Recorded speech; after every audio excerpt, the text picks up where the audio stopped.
We're doing some UI work today. Nothing super exciting. But I'm just getting my UI ready for season 3. Yeah, that's all.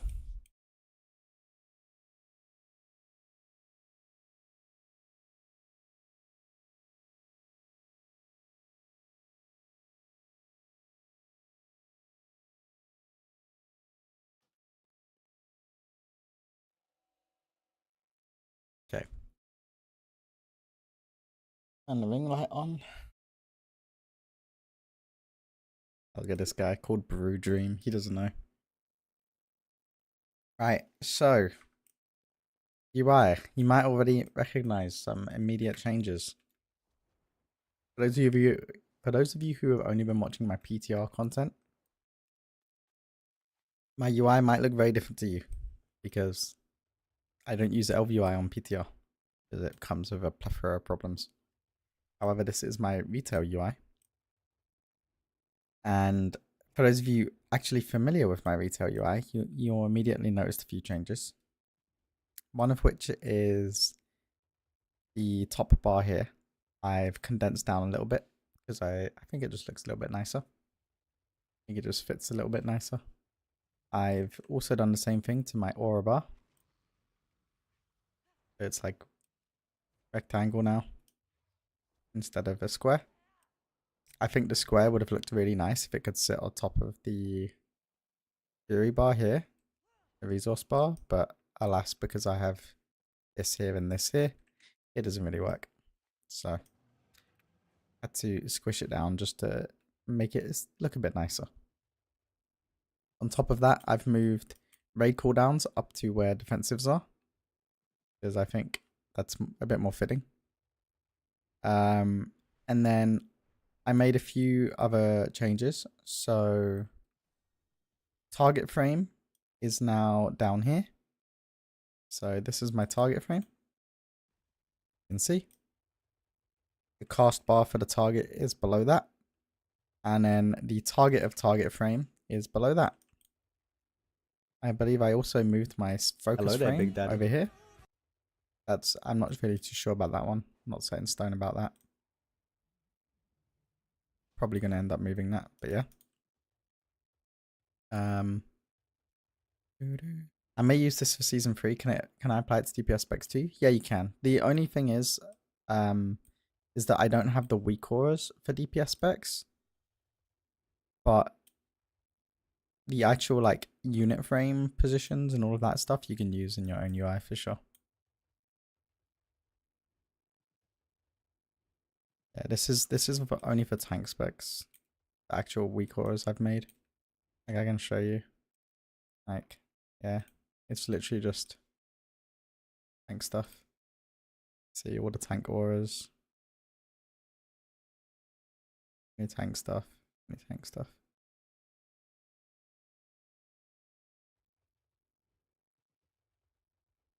May look under the hood then for DPS weak auras if you don't mind. No, of course. By all means. Looks nice. Not the usual look, so it's fresh and looks great. Thank you, thank you. I also went through a good chunk of the trinkets on PTR for the new season, and I made weak auras for them. So as you can tell, these trinkets might look a bit weird to have equipped. Well, the reason why is because I was making weak auras for them. So now what happens if you press, let's say, Ritual Forge, bang, 30-second duration. I kind of want to add functionality to this so it shows you how much stat or like the decay in like a percentage on the top. But we'll see. As for this trinket here, you can see, boom, shows you the absorb value and the duration it's up. Does that for a few other trinkets as well. So I've got Ritual Mud. I've got Tome. So Tome's functionality is a little bit different to the rest. So it's basically always there now, showing you the stacks. I did want to make it so it only shows when you have stacks, but I like I ran out of time yesterday. So I might do that today. Because you have the cooldown of the trinket down here, so you don't exactly need to know cooldown. But yeah, you can see my tome trinket here. Bang, I use the trinket, get 1 minute 30, it goes on to cooldown. The good part about this is when I go and hit a mob, for example. So let me just hit this guy. You can see the stacks of the trinket right there. So you know when you need to swap verses. Pretty nice. Then over here, you've got the mud trinket. It's pretty just simple absorb trinket. Bang. Oh, it doesn't actually show the amount. Yo, has this visual always been like this? The hell? I've got a swamp face following me. That's kind of cool. Never noticed that before. So I need to fix that weak aura. So these are under my Nate Essentials pack. So if I go to racials, externals, and trinkets, you can see here now. So these are the majority of racials. I actually need to fix the positions of all these racials. Just noticed. You got a health pot, a health stone, and then trinkets. You get a weak aura for the cloak shield now. So I'll show you that. May as well. Greetings, fellows degenerates. Yoda Alton. So if I go into this dungeon here. Good morning, Connor. Thanks for giving me the hookup yesterday, Connor. Hope raid went well, buddy. So I'll show you guys how these trinkets work. So if I go over here, you can see I get a absorb for 1.8. It's going down because I'm being hit. It's got a duration on it. Nice, nice, nice. And then you can see it also shows for when you actually like proc the cheat death kind of effect.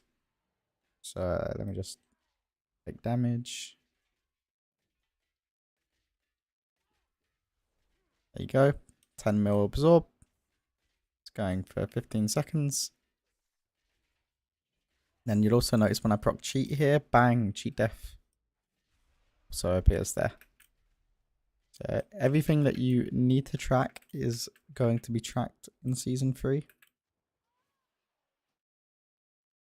And that's what we all cheat death trinkets and the cheat death effects are shown here. So you've got Battle Scarred Veteran will show, Last Resort. This is Survival Instincts on Bear. Got your Gateway debuff that will show there. You've got the Cheat Death Trinket from the new season that will show there. DK Purgatory, Paladin Gifted of Golden Valkyrie. You also have Pet Forbearance that's going to show there. And then a few other you've got externals, different kinds. You've got I might not need the sack weak aura that I had made here. You've got externals of different kinds. You've got the cloak. I'm gonna actually fix this because this is showing Bloodlust. And I want a separate weak aura for Bloodlust and utility. But then you got all the trinkets here. Would Ardent Defender kick in there? No, Ardent is a part of the aura bar up here. Ardent, when you proc the cheat death effect of Ardent, the Ardent buff immediately goes away. And it's not a debuff that you have to wait a cooldown for, so it doesn't need to go here. Where can we acquire these weak auras? So you can either sub to my Patreon. I do exclamation point Patreon. You can either sub there. Just make sure you actually read the tiers and what tiers actually get access to my UI. Or you can subscribe on Twitch, either one. As long as you have your account, your Discord account connected to either of those platforms that you choose to sub on, it will automatically give you the roles in my Discord, which will allow you to see the UI download channels, amongst other things.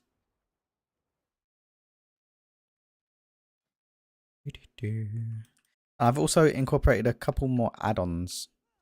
So, as you might notice over here, we've got the diminishing returns weak aura, or not weak aura add-on finally. So it's showing you when you're getting penalty on stats, which is kind of nice.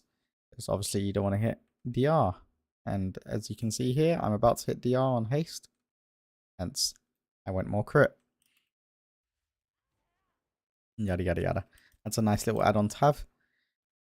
As for talent page, you've got this transparency thing now. It's kind of just like a quality of life thing. I like it. Then I have a few other quality of life add-ons that I also use. Hello there, Big Daddy. So yeah, there's that. What else have I done? What else have I done? I think that's mostly it for the. I think that's it for the most part. As you can see, my potion recall is actually here. So like it says pot ready, and then once I use a pot, bang, it's counting down. It doesn't actually show you the duration of the pot. One thing I think I might want to do is have it show the duration of the pot, and then once the pot is over, it shows the cooldown.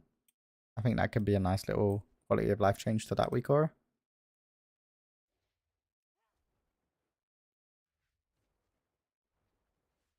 Yeah. Name of diminishing return add-on.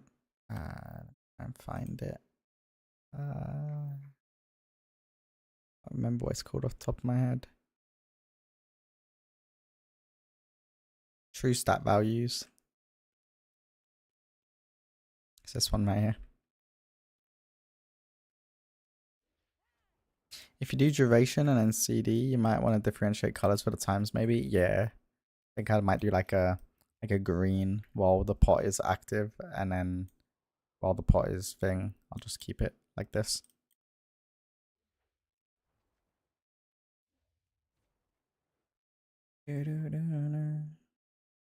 Yeah.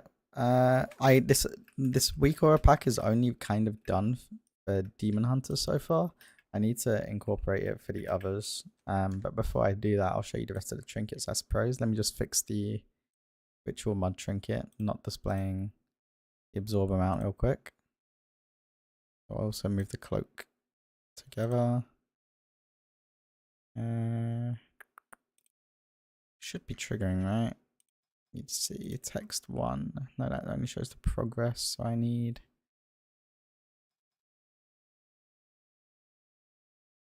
send tooltip 2. I could just duplicate the bomb suit one and just change the triggers. 232 543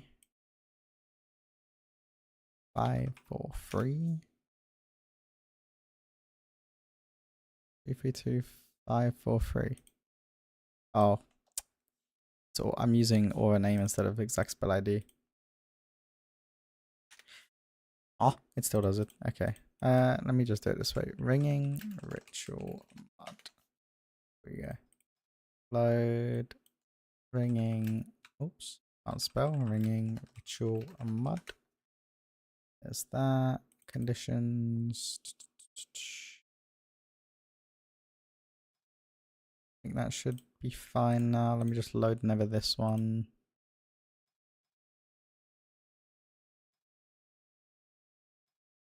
Okay. So now if I hit ritual mud, nothing comes up. Love that. Love that.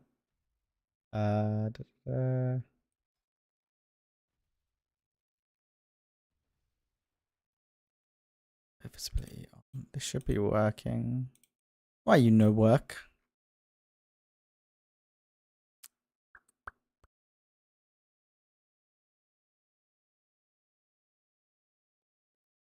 Maybe the auras, the buff you get is called something other than ringing ritual mud. Now that I think about it. Wonder if I can incorporate RGB keyboards into RGB keyboards into CDs. Probably can. Just gotta wait for the CD of ritual mud. But I can show you the interactions of other trinkets that I did. So the nucleus, so I'll show you that. Because why not? I did want to implement some additional functionality into this one though, because as you can see, or as you will see, is once it procs, you get I think it's 6 seconds to top yourself. Yeah, 6 seconds to top yourself. And I don't have anything to indicate that you're inside that 6-second window at the moment. So like this effect right here, you can see Void Reconstitution. Outside of the screen effect that you get for the actual trinket, there's no like additional functionality for the weak aura. Mudborn. Thank you, thank you. Mudborn. Maybe I just can't spell. Mud. Is it a space maybe? No. Oh, I was spelling it wrong. There we go. Yeah, I can't spell. There we go. So now bang, I press that. It shows the duration, shows the absorb amount, all that good stuff. It does. I do need to change, now that I remember, before I forget, I do need to change the functionality of the... What effect is it? It might be one of these weak auras. Of how it displays the numerical amount. Ja, knuffel. Oh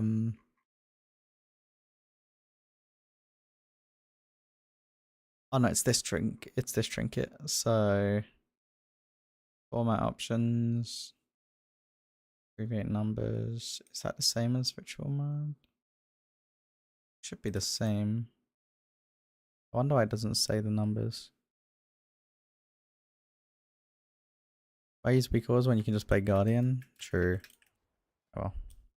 What do you think of the new cooldown manager UI that they post on 30th of July? I think it's nice. It's definitely a step in the right direction for when they get rid of combat add-ons. As for now, there's so much functionality in weak auras that you're just not going to replace them. And that's kind of the issue right now. You can do so many things with weak auras that you can't do with like the new cooldown manager. So you will just still use weak auras until Blizzard step up their game in regards to the cooldown manager, or they just keep it as is and then remove combat add-ons, and you just kind of have to make do. Look at your screen, you dumb shit. I'm trying to get your attention. I heard there's gonna be some Druid of the Claw gameplay today. I probably won't do keys today. This is probably just gonna be a UI stream. But thank you for the tier 1 for 2 months, Canva. Thank you. So Never Prism, I'll show this week aura, and I'll show Ceaseless Ire because these two matter as well. I'm only kind of making these weak auras for the trinkets that matter. So, as you can see here, the Never Prism weak aura. So my Ceaseless Ire is stacking. So you can see it here. Once you start getting stacks, it will display.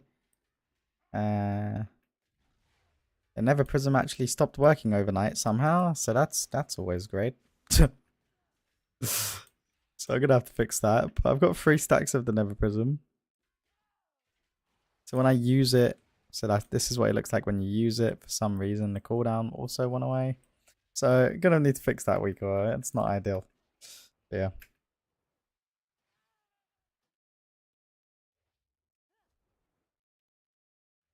I finally decided on our main for season 3 too. We're going Holy Pala. Ooh, nice. They're buffing Eye Trinket by 20%, kind of wild. Yeah, it doesn't make any sense to me. It makes absolutely no sense to me. The trinket was already like your best trinket by a significant margin. And then they buffed it by 20%. Like, huh? Like, I genuinely feel like I'm not playing the same game as the Blizzard devs sometime. But yeah. But yeah, I think these are the most important trinkets for season to have a weak aura for the new season. There might be like a couple I've missed, but we'll go take a look at the vendor.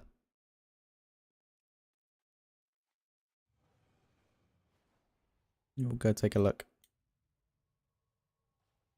So if we actually look at the vendors, have a scroll through. So Soulbrider's Embrace has a absorb amount. That's good to track. Astral Antenna, you don't really care for too much because you're not going to really play around the stacks of crits that you gain. Ritual Forge, it's good to know. This is not an on use, and it's just a damage deal effect, so don't need to track it. Ceaseless Eye, you need to track the stacks. Never Prism, you need to track the stacks and the duration of the on use. Perfidious Projector. You don't really need a weak ore to track that. It's just kind of a one and done bang trinket. Yeah. Dreams of a Forgotten Sky. This one could be better with a weak aura because it would be nice to know the stacks you have before you use it. So I'll buy that trinket. All devouring nucleus, we have a trinket for that, or we have a weak aura for that. No need for a weak aura for that because you're not going to play around it. Mods, I can't remember. Can I post clips of Nate's here? I think you will get timed out for posting a clip because my stream elements is very oppressive. I need to fix that. I've been saying that for a long time that I need to fix that it times people out for posting links. This could be a nice trinket to have to track the shielding amount.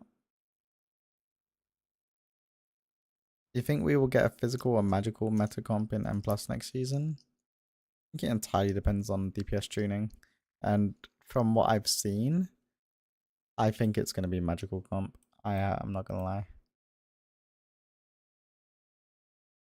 I think it will be a magical comp. I think a lot of DPS specs are actually fairly balanced. Like if I actually take a look at my notes here. So like I think Destruction Warlock is insane. I think Frosty K is insane. I think Mage is insane. And if you're playing that, chances are you want to play Vengeance Demon Hunter. Because one, it's still not been nerfed, by the way. Still not been nerfed. Or you play a Protection Paladin because the season doesn't really require a whole lot of AoE stops anyway. So you can, like, if you can get away with playing a Protection Paladin and you don't, like, just straight up lack a huge amount of stops, you just 100% play Protection Paladin over Vengeance Demon Hunter next season. And then the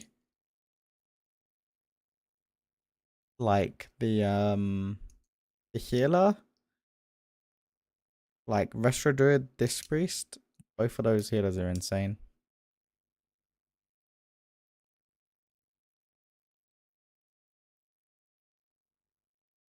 Yeah.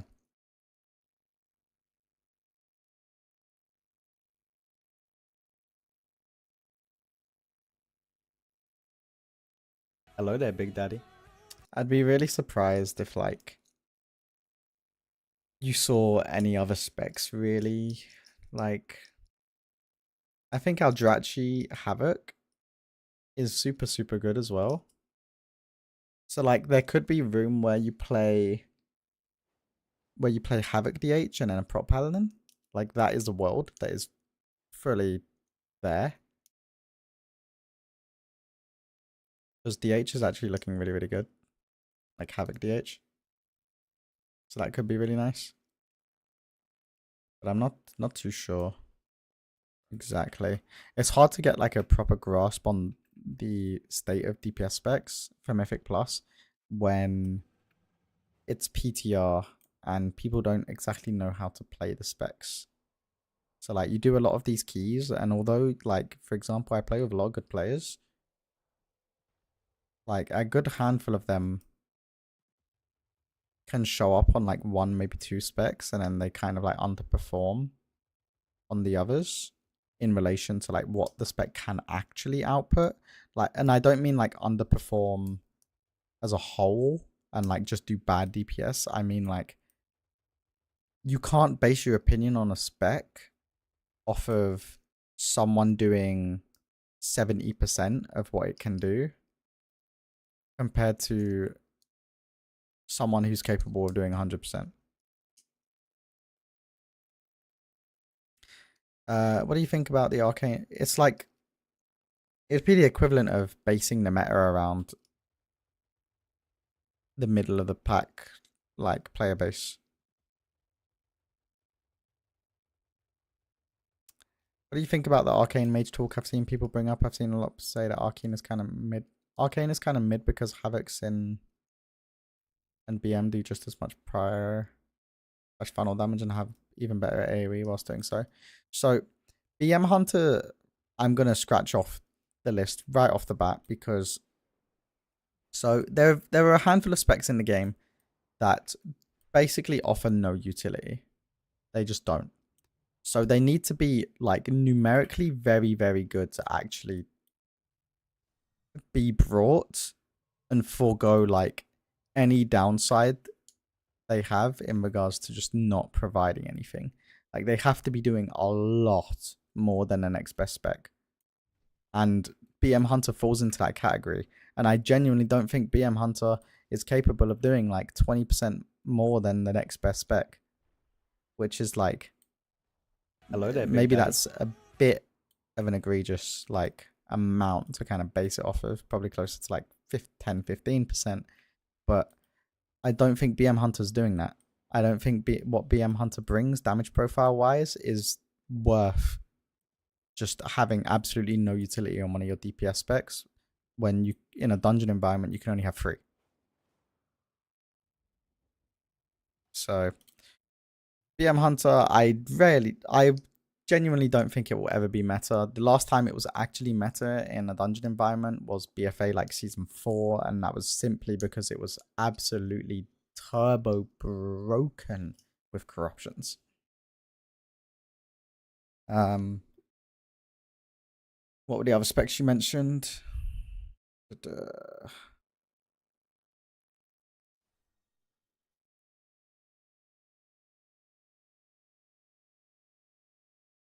Havoc Sin. So I actually haven't personally seen Sin in a dungeon environment, so I can't really form an opinion on it too much, but I think they do have an insanely good burst and like single target prio damage that also kind of cleaves. So I think their damage profile is actually really valuable. One of the things that I've said for a very long time when it comes to dungeons is having funnel and having priority target damage is absolutely insane in dungeons. It's so valuable and people overlook it so much. Like a prime example of this, if we think back to Shadowlands where Sub Rogue was meta, it was meta because it had funnel damage. It wasn't meta because it could do good overall if you spammed blackout whatever the ability was called. I can't remember off the top of my head. But like Sub Rogue did really good overall if you just spammed your AoE abilities, but the reason they were meta was because they had funnel damage. And like the bad Sub Rogues just played for AoE to make themselves feel better about their damage, whereas the good Sub Rogues were always bottom on overall because they were killing the priority targets on massive AoE pools. So like you have to take that into account as well. Balance is #1 prior damage class. Balance, the priority for Balance Druid is like clawing yourself out the bin. That's all they need to focus on at the moment.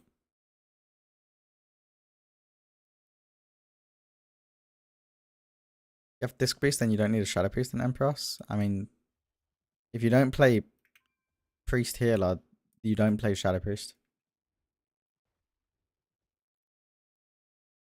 I take Brew Pala Warrior over VDH all day, every day. Yeah, but alas, physical comp is just ass. It's just cheeks. I don't know. Like the specs, it's not ass. It's not complete cheeks. It's just the specs that make physical comp shine aren't looking too hot at the moment. Like Feral Druid's not looking great. Like Fury and Arms Warrior's not looking great. Right? That's like the main problem.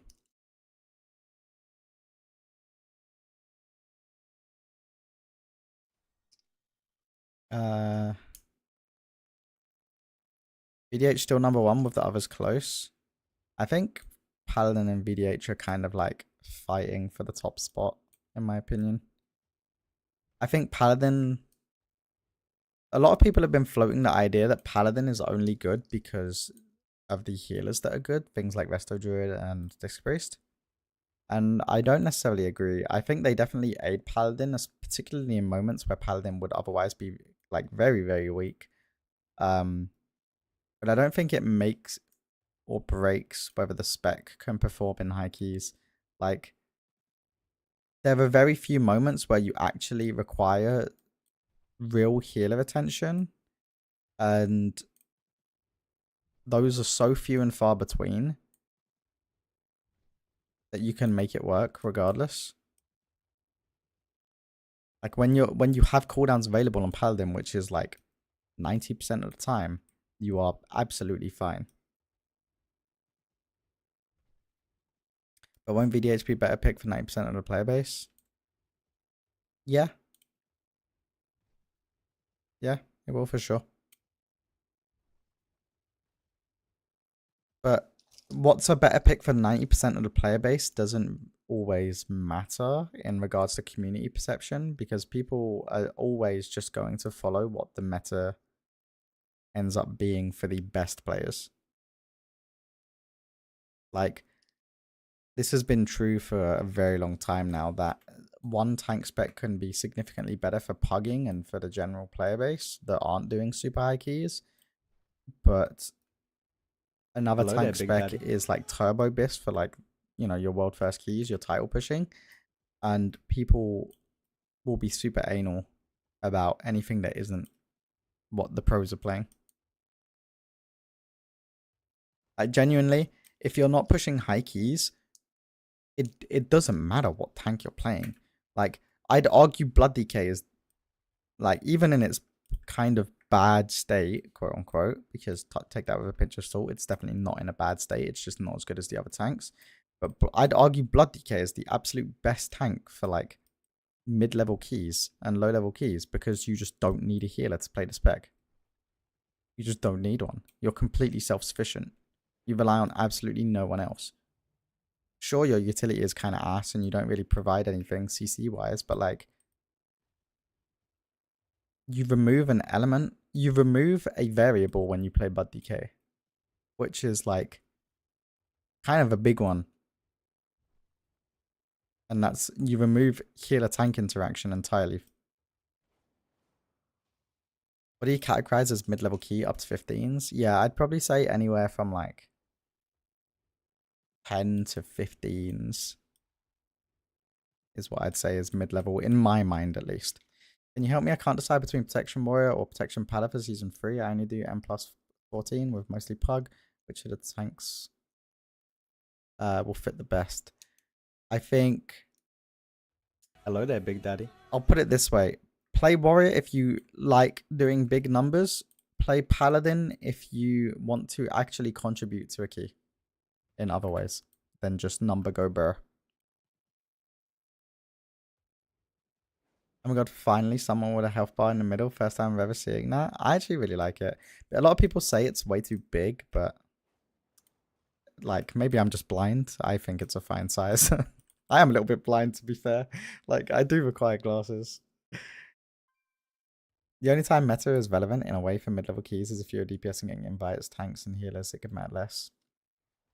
Yeah. Kind of. And even then, I think it's community perception is like the major driving force in regards to like what actually dictates invites for like low and mid-level keys. Because literally, you can get, and I will die on this hill. I've been fighting this corner for so long. I will die on this hill. You can get the 0.1% title on any spec in the game. Any spec. Any spec. The only problem you will run into doing this is that you will get less invites because you're not a meta spec. Therefore, it will take you more time to get into keys, making the time commitment that's already quite large to actually get title even bigger. If you're a good enough player on the spec that you're playing and you have enough time to commit, you will get title. I will die on that hill. 100%. But it's just awful because you have to spend ages in queue to actually get an invite. And that entirely comes down to community perception, which I don't actually think is kind of a bad thing. I can understand it entirely because, right, if you're forming a key and you care about timing it and you care about the score that you're actually getting and you want to climb ranks on the leaderboard, what are you going to invite? Are you going to invite little Timmy on his feral druid that, you know, the spec isn't in like the absolute best spot? And, or are you going to invite like, I don't know, like Jimothy on his like well geared Vengeance Demon Hunter, even though he might not be playing the spec particularly great, it's still meta, so you can do what needs to be done with only like 1 or 2 brain cells. I struggle to actually put that all together because brain not working, but you get what I mean. Jimothy is washed now, man. True. Actually better too because the class isn't able, the player base isn't.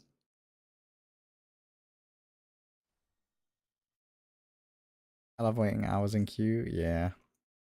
Yo, Sap. Still feel play what you enjoy is a key factor too, in my opinion. I 100% agree. I think if you're, it's one of those two things, right? It's like a bell curve for me, but it's like one bit of advice I will always give is just play what you enjoy, because if you're going to spend hours and hours and hours playing the game anyway, why not play something that you'll actually enjoy spending hours and hours and hours on? There's the argument that like you can do that, pick a off meta spec, and then you'll spend hours in queue and you don't actually end up playing the game, and then that's less fun than playing the game on a spec that is meta that you don't enjoy as much. But like swings and roundabouts. Can you give me some keys for Copian on for Warlock? Warlock's looking pretty good. Deathstrobe's looking really, really good. Demo's looking really, really good too.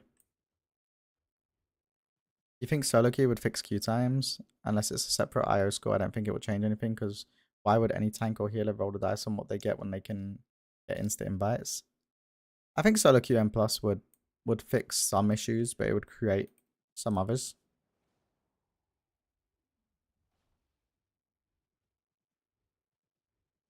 It really depends on how it would be implemented, because like, would it be solo duo queue? Would you only be able to play solo queue and it matter? Because then you just wouldn't ever be able to do like any team related stuff. Like,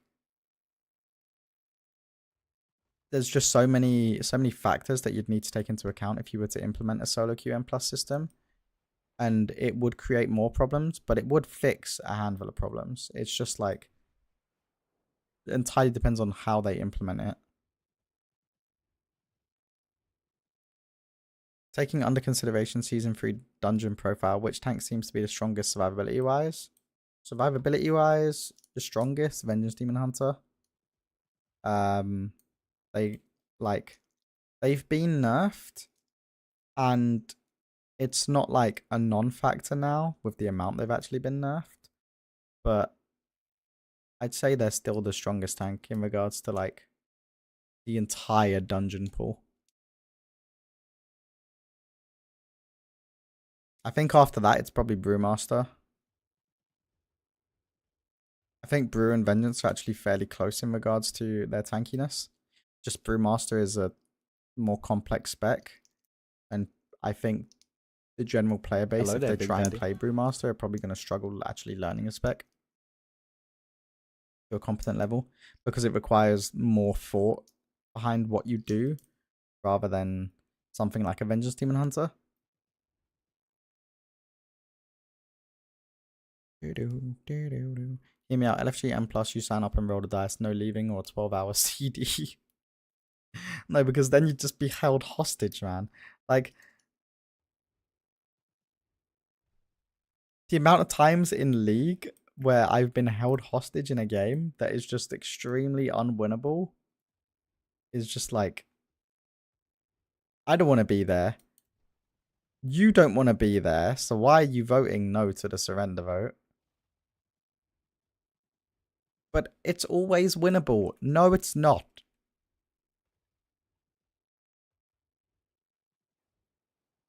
The abandoned key feature that they've implemented that is actually really good. A big W from Blizzard in regards to that. All right, let me. Look at this screen, you dumb shit. Oh, Trying to Philium, get thank you for the attention. gift. Big gift to Sap. I need to actually like do something rather than flying around and yapping. I always fall into this trap when I'm yapping. I just fly around in circles and just talk rather than actually like doing anything productive. I need to be able to do both. Otherwise, it's useless. How else do I get in raid this season? Yap stream is Biff stream. No. There's 100% nothing wrong with yapping. I just need to learn to be able to yap and do something at the same time, you know? You should talk with your own community. I do love a good yap. I do love a good yap when there's people around. Why did it not sign me out, by the way? I hit log out. Okay, it's broken. I have to restart my game. Doing two things at once is difficult. It's definitely a learning thing. You can do some yapping about Druid of the Claw Theory crafting. Here's some Druid of the Claw Theory crafting for you. Don't play it. Unless you're raiding. Then play it. If you care about damage. Pretty much it. Doubter. I tried something new with my most recent YouTube video, actually. I'm not sure if it's actually good or bad. Actually, oh, that reminds me. I've been neglecting my YouTube chat. I just completely forgot to pop out the chat, and I've not been reading it. Let me actually catch up on it.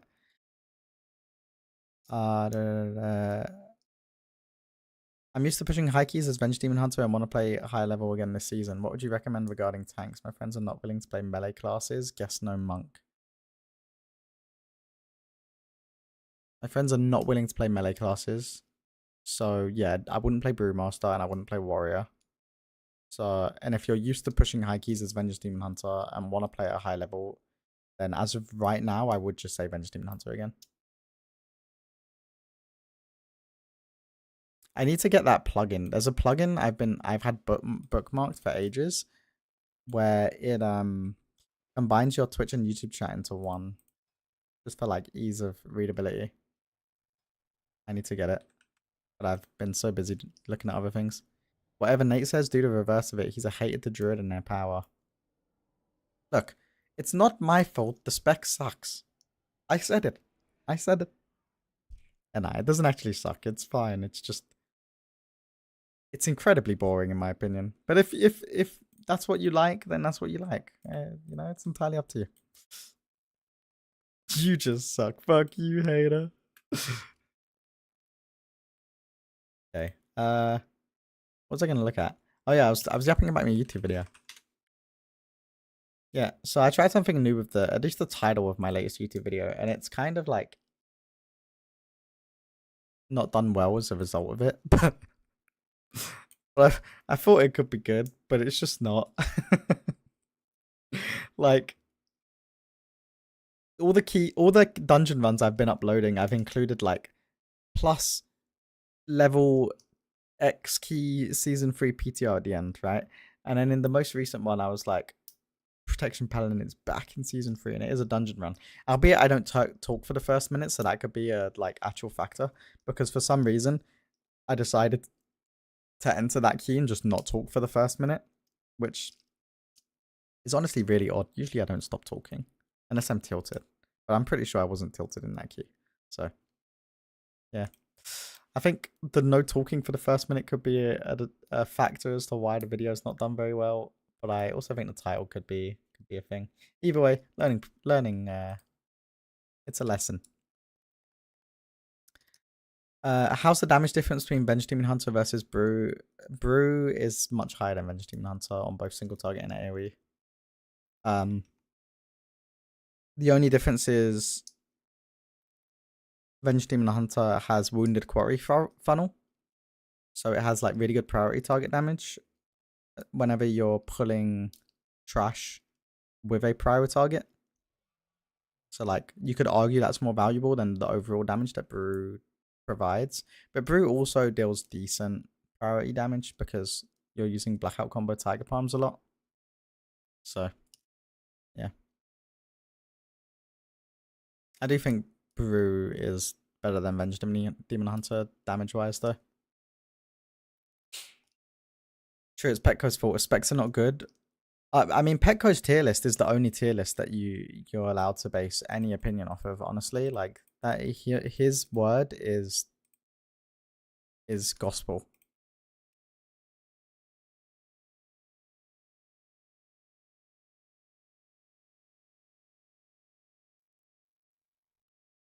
What tank are you planning on playing next season for keys? Honestly, I haven't actually decided. Typically I always play what's meta because it's meta. It's gonna give me the highest success because I like to do rank 1 keys and like push really high when I do actually do keys. At least initially, I'll kind of just be playing whatever because it's whatever the race dictates I play. Because I'll be doing splits and then coming out of splits, and then I'll be doing a lot of keys. So, like, a lot of what I play is going to be dictated by like other people. But I'm going to try and play Paladin and VDH. At least those are like my 2 focuses. I'm going to also be playing a lot of Brewmaster and Warrior. I'm probably not going to play Bear and DK as much. Yeah, let me... We call soundpack by method, add-on skins, need all of this. Bugsat bug grabber, you need those. I'm going to disable all of the plugins for details because they're just resource hogs, don't need them. I do like using the streamer plugin because it shows you guys what buttons I'm actually pressing, but alas, don't need them. Let's get rid of those. Encounter journal spell info, don't need that right now. Handy notes can be disabled. Hakili can be disabled. ID tip, Leatrix plus, those can all go. Gonna leave all the little wigs. Method client add-on data, don't need that right now. Don't need data stream. Keep MRT enabled. Disabled rare out. Multi-box helper, don't need that right now. The nameplate ores can stay. All of this can stay. Vested XP can go. Socket helper can stay. TomTom, transcriptor, those can go. Stat values can stay. Weak ores can stay. WordCast tracker can go. Reload UI. The way I know his tier list is basically the Bible is everyone has to be good at something. And well, I've seen him in your key, so I can only guess he's good at tier lists. That's messed up. That's so messed up. Sad bear. Yeah. I'll probably play it just because I like having every tank geared, but it's definitely on the lower end of my priority list for the new season. H-Pala, Prop Pala, Athlete, Destrolock, Provoker are my current selections to play next season. Anything other than the Provoker, to be honest. How long has it been since Bear's been meta now? When was Bear last meta? It wasn't actually that long ago. I think it was a season in Dragonflight. Maybe season 2 Dragonflight or something.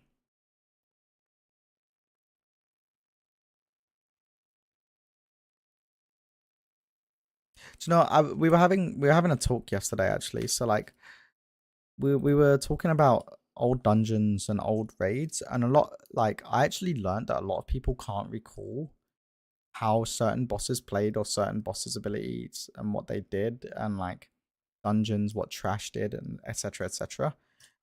Like, I must have like some superpower because I remember all of it like so easily. I don't know.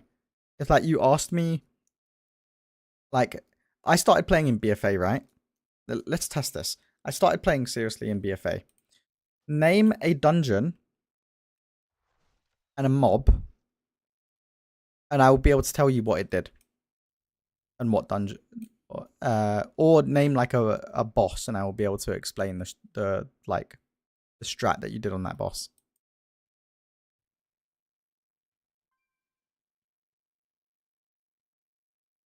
As a tank, you pay attention to these. Why would DPS care? True.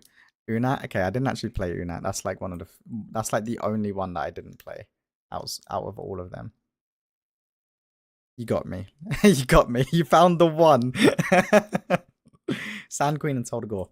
Okay, so Toldagore, Sand Queen, right? She did How many abilities did she have? She had the burrow underground that would target a random player, and then she would unburrow underneath them, knock them up, and do like a mega load of damage. So you would what you would do was you would save your movement abilities. You could outrun it if you were fast enough and you were pre-moving, but you typically save your movement abilities, things like Druid Wild Charge, things like Shadow Step, etc. You would save that to dodge that ability. Otherwise, you would just get one shot in a high key. It also did like AoE pulsing damage when it did like I think it was called like Sandstorm or something like that. Did AoE pulsing damage when you did that.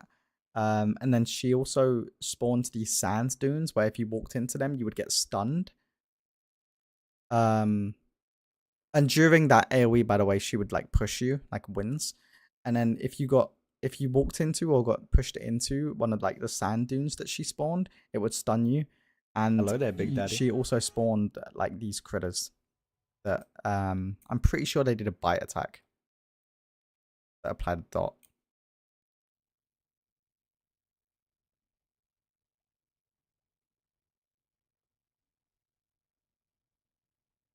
I'm gonna assume that's a bot because of the amount of special characters in that message. But I honestly find that pretty impressive. I came by your stream and I found it interesting. But I would like to know more about your stream schedule for me to keep showing up here. Feel free to add me on Discord. I mean, they're evolving. Let me just go ahead and time that out. Like, they're definitely evolving.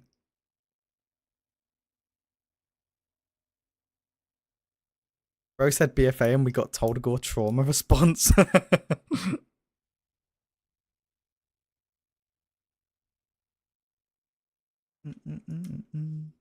I do miss BFA actually. BFA dungeons were goated. A lot of people didn't like the BFA dungeons. I thought they were sick.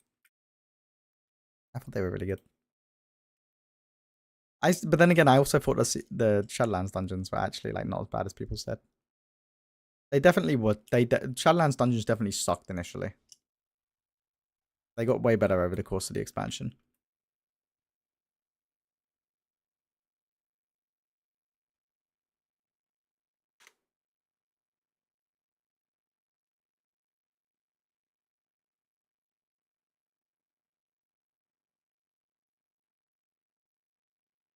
I forgot my YouTube chat again. Oops. It's fine. There's no one in there. That message before I last read it.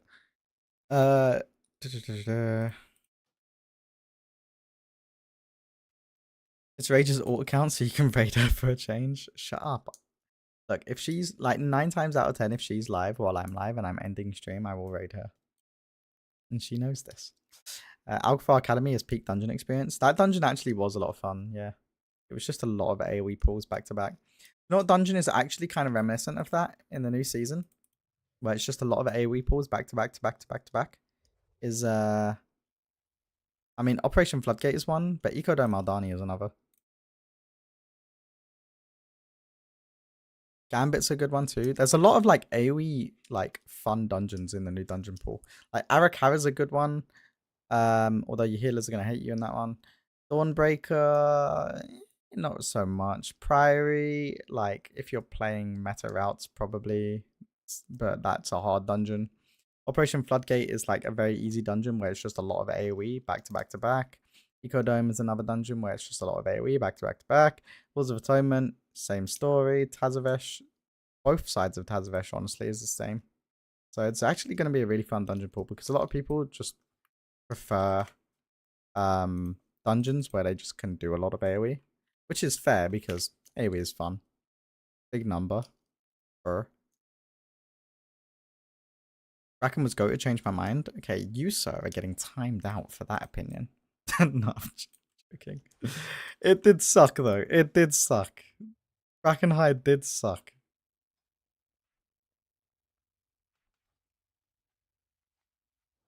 Can't be hated by the healer if I am the healer. True.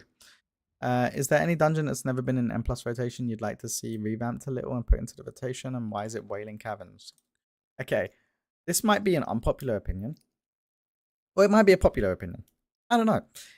But I don't think that dungeons prior to Legion should be put into the M plus pool. Specifically because I don't think those dungeons aren't designed with M plus in mind. I mean, to be fair, a lot of dungeons designed with M plus in mind aren't very good either. But those dungeons aren't designed with M plus in mind. And it's a lot of work for Blizzard that they don't want to do in order to make them M plus ready.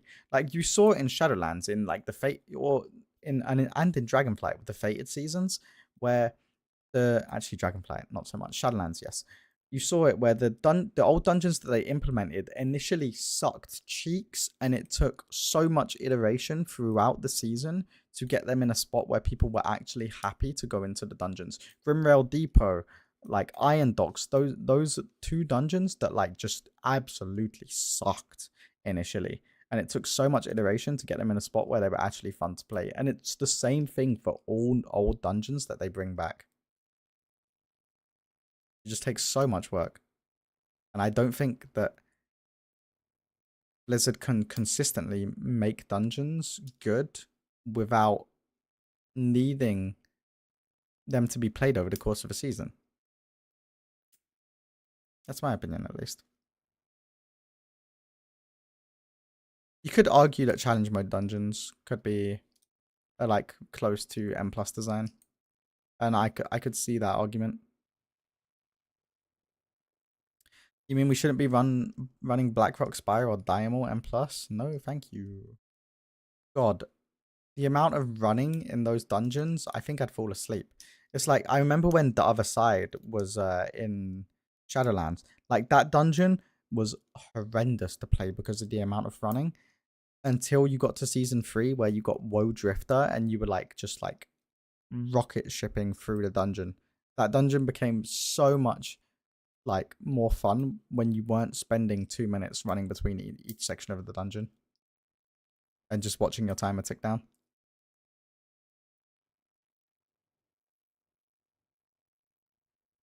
I'm so sad they haven't fixed the ships in Dawnbreaker. Yeah, it's pretty bad that they haven't, to be honest. To be honest, the day that they announced Diamond and Blackrock Spire for M Plus is the day I need the day I know I need a new game for 6 to 8 months. You will tank baseball first, Andy, and now, yeah. I'll only be I'll only be tanking splits. Dragonflight Season 1 Temple of Jade Serpent was quite fun.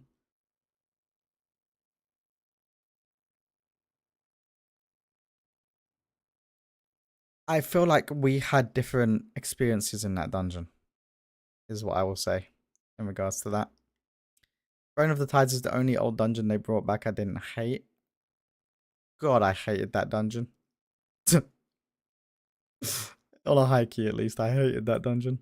It was fine on a lower key. They should let AI fix them while they're sleeping. Honestly, they probably already do have some kind of AI interference in regards to like tuning and like ideas for dungeon revamps. More on M plus when Monka Shake? No. That would explain so much. I genuinely believe they probably do. I don't think there's many big companies now that don't implement AI in some way, shape, or form. I would be very, very surprised if you pointed out a big name company to me, particularly in the gaming world, and you told me that they didn't use AI, at least to a minor capacity, I wouldn't believe you. What would you play if not WoW or League nowadays? I really enjoy Escape from Tarkov. I enjoy FPS games a lot. I just don't play them too often because I'm usually very busy. I really enjoy Escape from Tarkov. I got pretty good at Tarkov and then... yeah, I just haven't really played. Because usually wipe is always around like WoW patches, man. It's like so toxic. It's like Nikita and Ian team up to drop content at the same time. Oh, Peanut on Tarkov is actually so goated. His content is brilliant. Love that guy. If I could be even half a streamer as that guy, I would be a very Hello there, happy Big man. Daddy.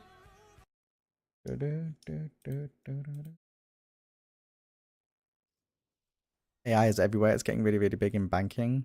Yeah, I can imagine. AI doing the tuning would explain a lot, especially when it comes to DPS warriors. Yeah. Right. Let's fix our weak cores, shall we? So Brewmaster is probably a difficult one to actually like do this for, but I want to get it out the way first. So if I'm trying to like follow the same vibe as my Demon Hunter, I need to squish these icons down a little bit, set it to the same like kind of rectangle shape as these two, the horizontal rectangle shape. And then I also need to take my Elixir of Determination, put it here as well.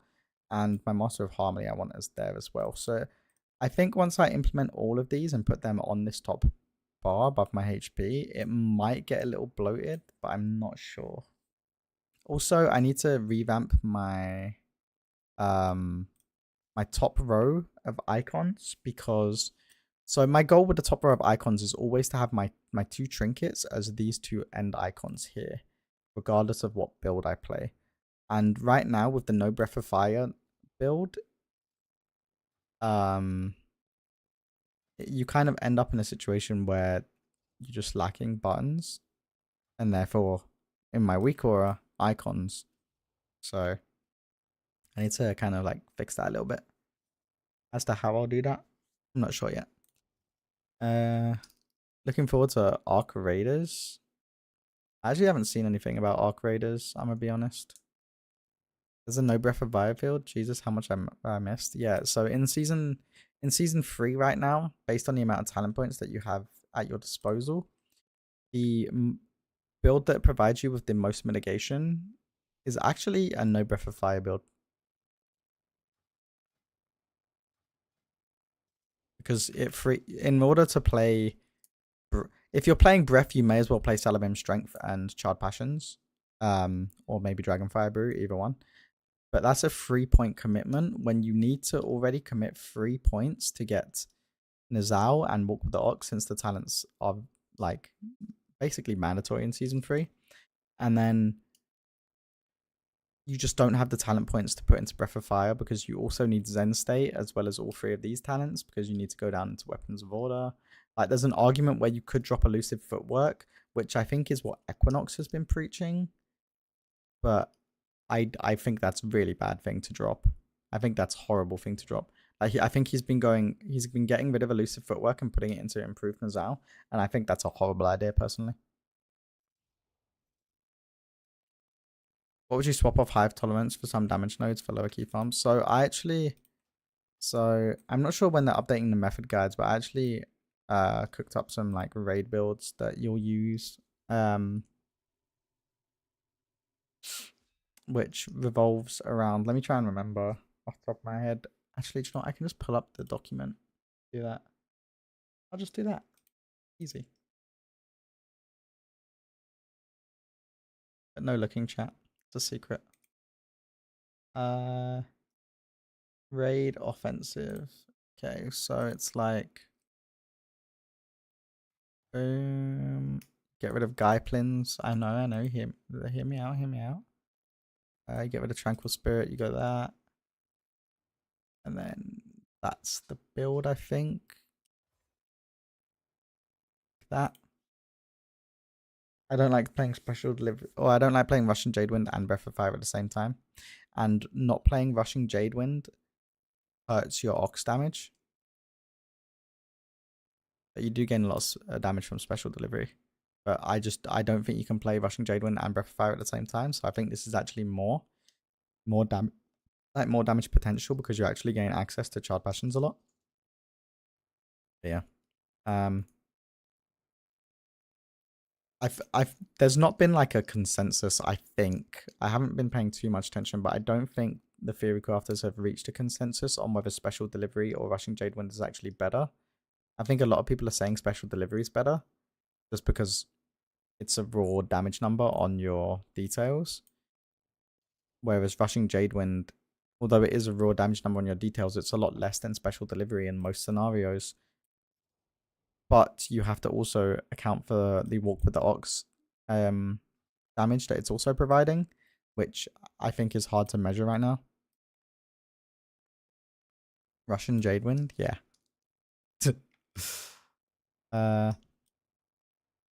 Oh, I think Max talk about it maybe. Do you think the talent system in MOP was a better design than it is now? Honestly, I never played MOP and I haven't even looked at how MOP was, so I can't really give an opinion on it. I do think this talent system is a balancing nightmare for Blizzard. I forget you're like 12. No, I played the game in vanilla. In OG vanilla. I was still in primary school when I played. I literally, my WoW journey, I played just Hello there, before, Big I started Daddy. playing WoW just before TBC came out, played a little bit into TBC, and then I quit the game, came back in, I came back for Mists, played like a tiny bit, like literally maybe a week, quit the game, came back in Warlords of Draenor, played one tier, quit the game, and then I came back again at the very end of Legion in like BFA pre-patch, and I've been playing a lot ever since. And I haven't watched Twitch in forever. They really need to separate classic WoW and retail into their own tabs. Honestly, what do RuneScape do in regards to that? Is RuneScape free in its own tab and old school RuneScape in its own tab, or is it all under one umbrella?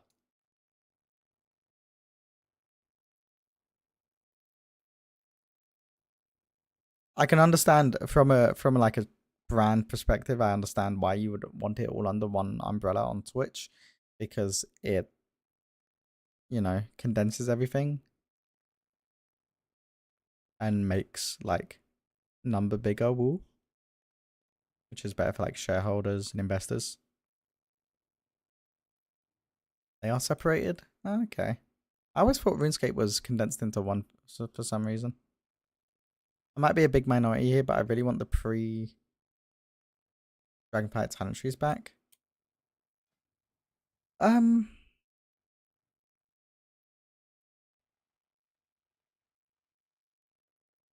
I'm not sure how. I don't really have an opinion on it personally. I don't really have an opinion on it personally. B Dragonflight talents is mob talent tree style. Oh, that talent tree style. Oh, but it was just like 6 rows. I think it was 6 at least. My only gripe with that talent system was it was very for certain specs, it was very much like you played one talent for each of the rows because it was just better than all the rest and there was no change ever regardless of the content that you were doing. No one plays new RuneScape anyway, so it wouldn't matter. I mean, that's true. So do Method guys need help with M0s or are you not doing any? We are doing some, but we've got our own pre-made groups designed for like gear trading.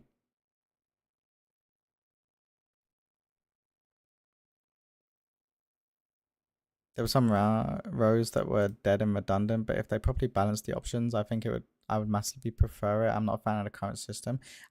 The problem with the current system is just that it has the same effect, or at least I'm not a new player, so I'm saying this, and you got to take it with a pinch of salt, because obviously I don't know what a new player would experience. I haven't exactly talked to one, but I feel like if you open a talent page and you see this, it's just overwhelming. It's the Path of Exile effect, in my opinion.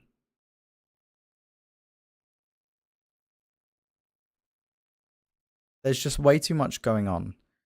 And I think it could be very much condensed. Like, and I think something that's not touched on enough, and I mentioned this in my guides that are coming out, by the way. I think something that's not touched on enough is how to actually understand and navigate this talent system. And there's no intuitive way that you're told by Blizzard.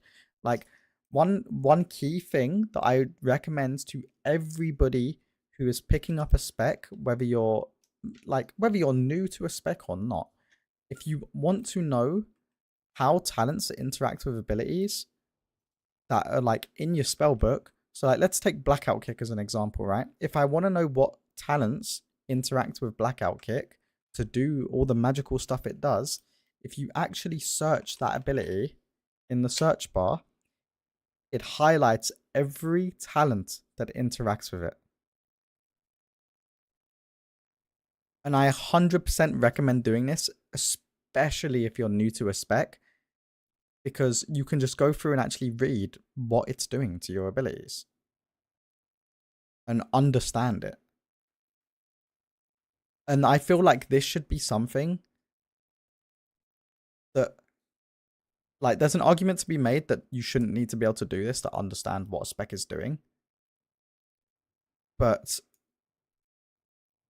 like, there should be a simpler way to, like, kind of direct the player to do this sort of stuff. Yeah. I think you'll find Blackout Kick does physical stuff, not magical. Reading and understanding are two different things in bugs. I mean, reading and understanding are two different things everywhere. Make your UI is perfect. I'm glad you like it. I'm going to be working on it. I need to like flesh out some stuff, but I'm overall pretty happy with it.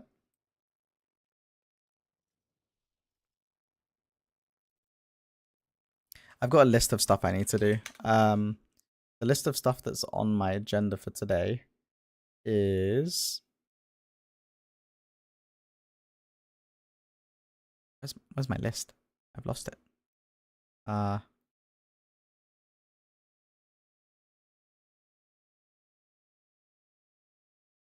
I closed it. I'm a dumbass.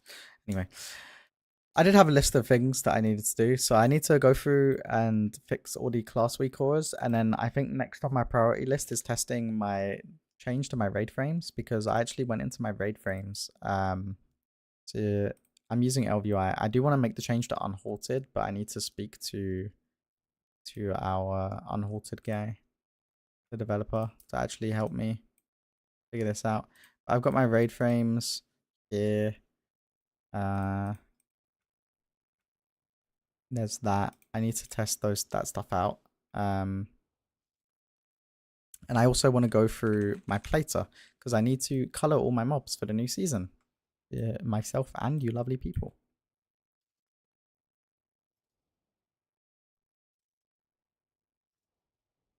There's also a stupid amount. Good luck in the race, man. I'll be rooting for you this year. Thank you. Thank you. I won't actually be playing, but I'll be helping our boys bring the win home. You've been spending that YouTube money on paid actors. What YouTube money? There's also a stupid amount of talents that shouldn't be a thing. Like, why the fuck Havoc needs a talent just to make I-beam critters beyond me? Yeah. There's an injury where you get subbed in. It's not like football. What do you think? Like, what injury do you think they're gonna endure that's gonna mean that then they can't play? And you think Robin is just gonna fall down a set of stairs on the way to his PC or something?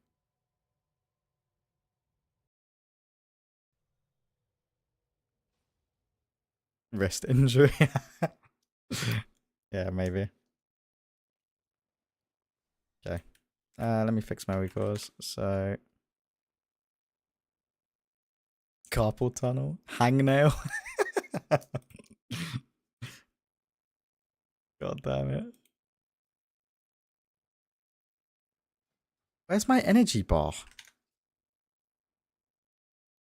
Why is my energy bar not loaded?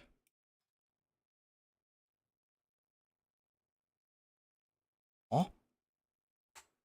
There we go. Why am I... Half my abilities are just like not in the right place.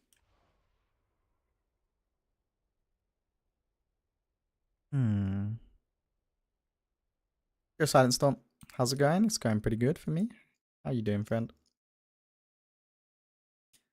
Gamer bottle incidents. Oh, that's gross. The Ret Paladin player strains their wrist from spamming Divine Storm too hard. I mean, that is a button that you have to press a hell of a lot. Kidnap Method Tank to get Nate sub in.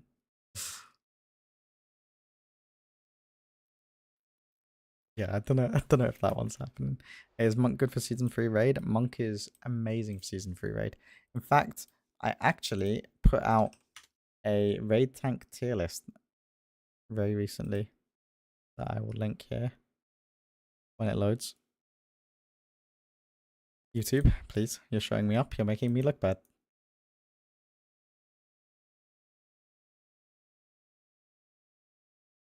There you go. Hello there, Big Daddy. That's my raid tank tier list. You're interested? Can't decide which tank to main for M+. Play whatever your heart desires. Because they're all very good. Except Bear, don't play that. No, I'm joking. I'm joking. Look, it's become a bit of a meme that I hate on Bear, but like, I actually don't think the spec is bad. I just don't think it's as good as some of the others. I'm gonna pop to the shops. I enjoy Filion. Why do you hate my cat, Nate? It's great to see Blue played again. Love that tank since I made the switch in Shadowlands from DPS to tank. Nice. I do love Brew. Brew is a lot of fun to play. It's cool to see like all the high-end tanks like playing it for the first time on PTR as well, or like playing it more on PTR. A DK tank. I mean, DK tank is really good if you're not doing high keys, to be fair. Still can't believe Nate isn't doing world first. You and me both, brother. You and me both. I do miss it. And the tier isn't even out yet. Like, I haven't even gone at a race without playing in it yet, and I already miss it. To be fair, watching Max revive his meme list last night, revise his meme tier list last night with Growl, Dorky, Teddles, and Zorfus. I almost did spit my drink out when they said Bear could be played in raid because all the Druid specs kind of suck and you need a raid buff. Yeah. Yeah. That do be true. All the Druid specs kind of suck.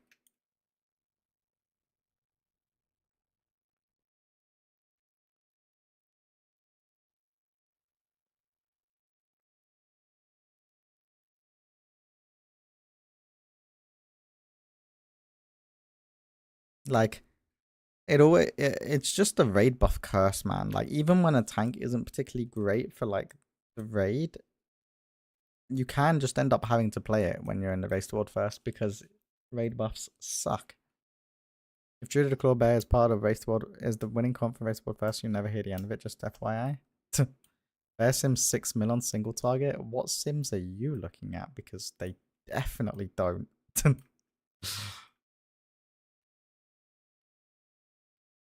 Are you looking at a 1 minute sim?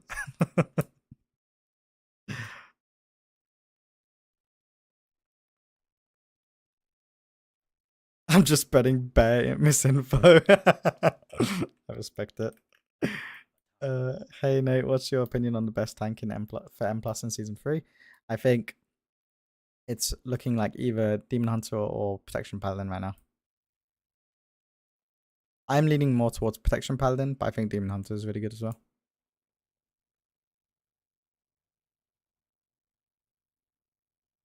Demon Hunter's tankier than Paladin, but Paladin offers a lot more elsewhere. It's a 20-second sim with Lost and PI.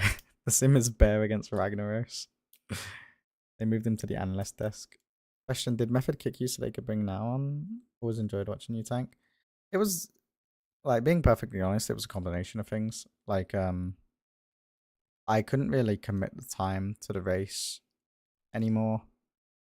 At least with, like, how my life was going at the time. And still is, to be fair. And then it was, like, that in combination with a lot of the Echo Boys coming over. It was just, like, the easy thing to step back. And I can still do everything I want to do from an analyst position and still offer all my insight.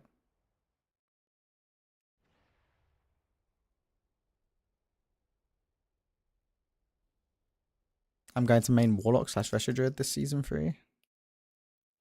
Those are pretty good specs. Another season where my guild forces me to play VDH and keys. No.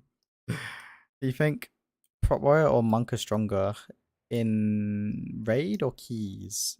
Because I think Brew is stronger in unless you're talking about pure damage, like Prot Warrior damage is disgusting in both keys and raid right now. Like single target Prot Warrior is just to the moon. But I think Brewmaster is actually tankier if you understand how to play the spec.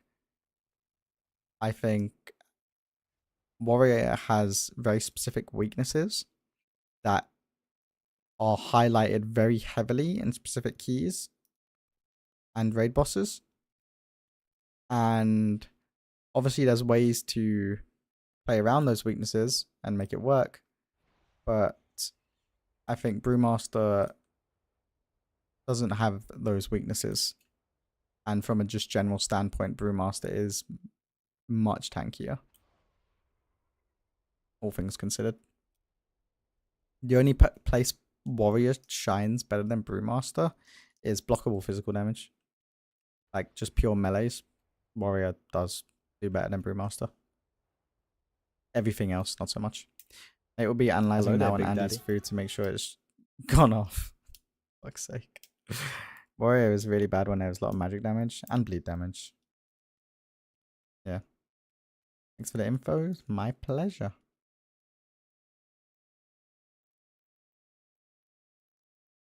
What are you going to be doing as an analyst? Is it weak or strats, etc.? So it's like basically everything tank related plus like some strat stuff.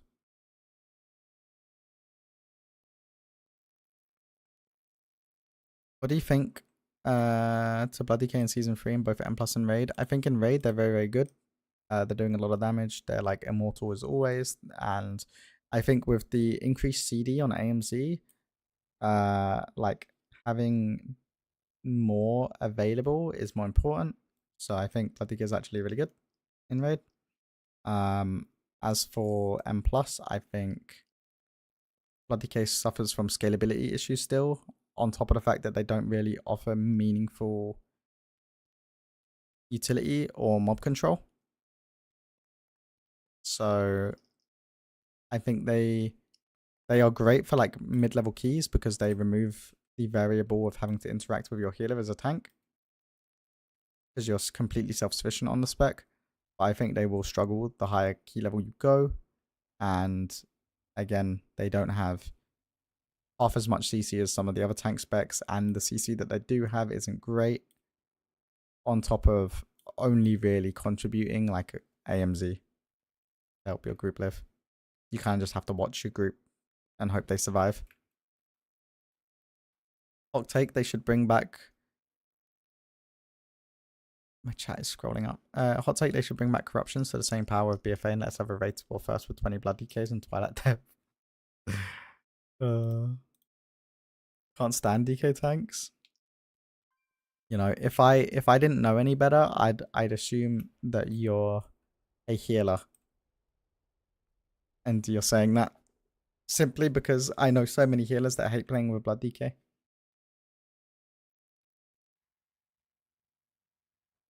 Class order players, for me, it's a mix of both. It's messed up, man. I'm not trying to be toxic, but I really wish Method didn't have Andy. Just feels like a very unstable player. No. Andy, I don't think it's toxic to voice your opinion, like, or at least that kind of opinion. 2, I think Andy's a very, very good player. I think Andy, out of all the tanks I've ever played with, Andy is one of the best. Like, easily.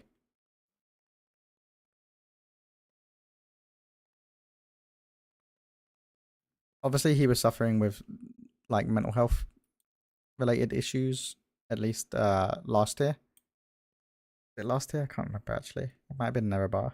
Either way, like, people have problems, and that doesn't really dictate his ability to perform.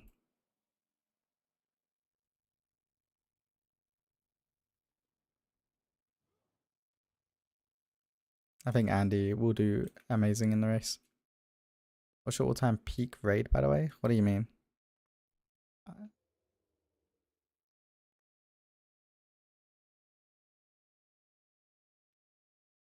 Let's not forget DK's bring that awesome raid buff called Grip. Yeah, true. Hello there, Big Daddy. Yeah, thank you for the follows, man. Yeah, I've actually been missing all the follows that have been coming in today. Thank you all for the follows, friends. I usually do thank you individually, but the yap has overpowered me. It's overtaken today. Hey yo fam, Protboy is looking good next season. Protboy is looking pretty sick next season, yeah. It's doing some fat damn. I wouldn't say it's going to be meta, but it's doing some fat damn. So if you'd like doing big numbers, Protboy is going to do that. What eye level would I need to join split runs? Honestly, your guess is as good as mine. I haven't actually looked yet. Also, Nate, would you be able to repeat what you'll be doing as an analyst? I missed it with ads. So I'm doing everything tank related. So all tank theory crafting. Like I'll be analyzing Andy and Robin's gameplay both during farm periods. So like now, as well as going into the race and during the race. I'll also be doing a handful of strat stuff. 678, they said. It's kind of high.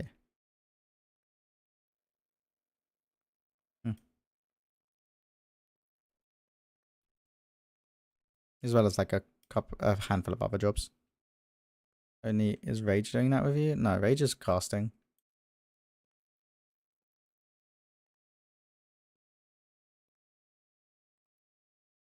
Rage doesn't like Rage is a caster for method. She's not like an analyst or anything. Doesn't help me with any of that stuff. I usually like during the race, during like her cast, I'll feed her like little bits of information as to like why we're doing X, Y, and Z, just to like help her inform chat better. Because a lot of the time, at least when I'm looking back after the tier and I'm like rewatching some of the broadcasts, because I like to do that. A lot of the time there's a lot of guesswork that happens as a caster, because obviously they don't know why we're doing certain things. They don't know why X, Y, and Z is in the raid compared to like ABC, right? So like I like to, when I have the ability, I like to inform. I like to help inform chat a little bit more. I think it would be fun to cast, actually. I think if I wasn't an analyst or playing, I think casting would probably be my next thing I'd aim to do. Looking forward to seeing you do that. You probably can't stream it, right? I'll be streaming. So in regards to what I'm going to be streaming during the race, I'll say this now while you're all here and watching. I'm going to be streaming splits because I will be in every single one of them. So for the duration of splits, I'll be streaming every single hour of every single day. I'll be streaming patch week, so every day of patch week. I might be like maybe one day missing from there for like meetings and stuff, and like some personal stuff that I have to do. As for like once the raid is actually out, if I'm in keys, I will be streaming the keys. If I'm doing strat related things and my job as an analyst, I will be doing, or I will probably either, I'll do one of two things. I'll either mute the stream while I'm doing it and just like have you guys there, or I will be,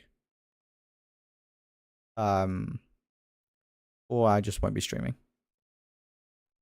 while I do that stuff. It really just depends on what time throughout the day that I'm doing those things. Because for example, if I start the day doing keys, I'll be streaming that. If I do like one key, then I have to do strat stuff, and then like for the rest of the day, then I probably won't bother going live for it, that kind of thing. So I won't have like a strict schedule during the race. I'll try to be live as much as I physically can, and I will be live every day of the patch week plus splits. But after that, it's kind of just going to be like, I'll just have to keep you guys informed about when I'm actually going to be live in my Discord. Hey, how are you? Can I ask a question about Prot Warrior? Would you play Mountain Fane in Season 3 with Haste Crit or better Haste Verse? So I think both combos are pretty good. I think Haste Crit is more damage oriented, and it's better for M+ because the crit is valuable for parries. However, in M+, the parries don't matter as much because you are blocking typically, so you're not taking much damage from them anyway. So a lot of the time, I would personally recommend going haste burst because burst is a better stat to help you passively deal with magic damage as well as just other forms of damage intake. And it's not too far behind crit in regards to like damage output. So I personally would recommend haste verse, but I'd definitely grab some haste crit. Would you ever like vlog your race toward first analyst POV to upload to YouTube after? Give some behind the scenes shenanigans? What, like Liquid kind of do? Or... But I've literally just been running around in circles, like just yapping. I said I was going to start doing week or stuff, but then I just been yapping, man. I don't know what they do. I don't watch them much. That's fair. Nice burn to liquid. No, it's not burn to liquid, not by any means. I watch a lot of like the liquid stuff, like post race stuff. I actually find it really interesting how they go to like the alien. Is it not the? No, it's not. They have like the Pro Lab suite at the liquid facility. I find that pretty cool. That's typically where they go to like for the races. Are you? You okay?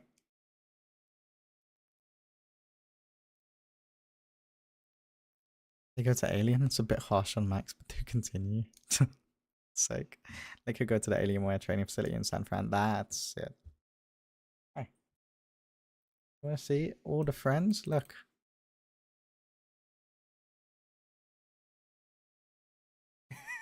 Dirty. What you been doing? Rolling around?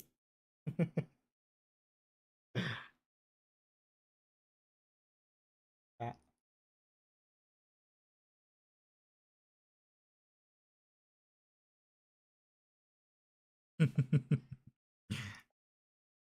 Okay. Hi chat. Why have you got so many people watching? I don't know. I've just kind of been yapping. Hello there, Big Daddy. Interesting. You guys should come to my birthday stream tomorrow. Oh my god, birthday stream? Guys, are you coming to our birthday party? Oh, we are doing. I know. What time are you going to be live?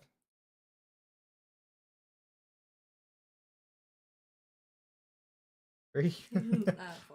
4. 4? The whole evening. 4 till 10 at Rage Darling. Make sure you're there. Be there. I or do be play square. WoW. Yeah. Tell them how we met. Yeah, I can tell that story. We actually met at one of the races. It was it Avarice? It was my first tier with Method. That I actually got invited to the LAN event because they wanted a tank POV. And because I was tanking with Marana didn't really want to go. So they offered me the spot instead, even though I was a trial. So long story short, I flew out to Germany. I had broken up with my ex 2 weeks before, or well, been broken up with 2 weeks before. No one really knew that because we kept it under wraps. And then I showed up to the race. Me and Raggy Darling hit it off. Right. No, this is bad. Okay, he's shit telling stories. Okay, so go on. You do better. I'm back in the day as a red-headed caster woman.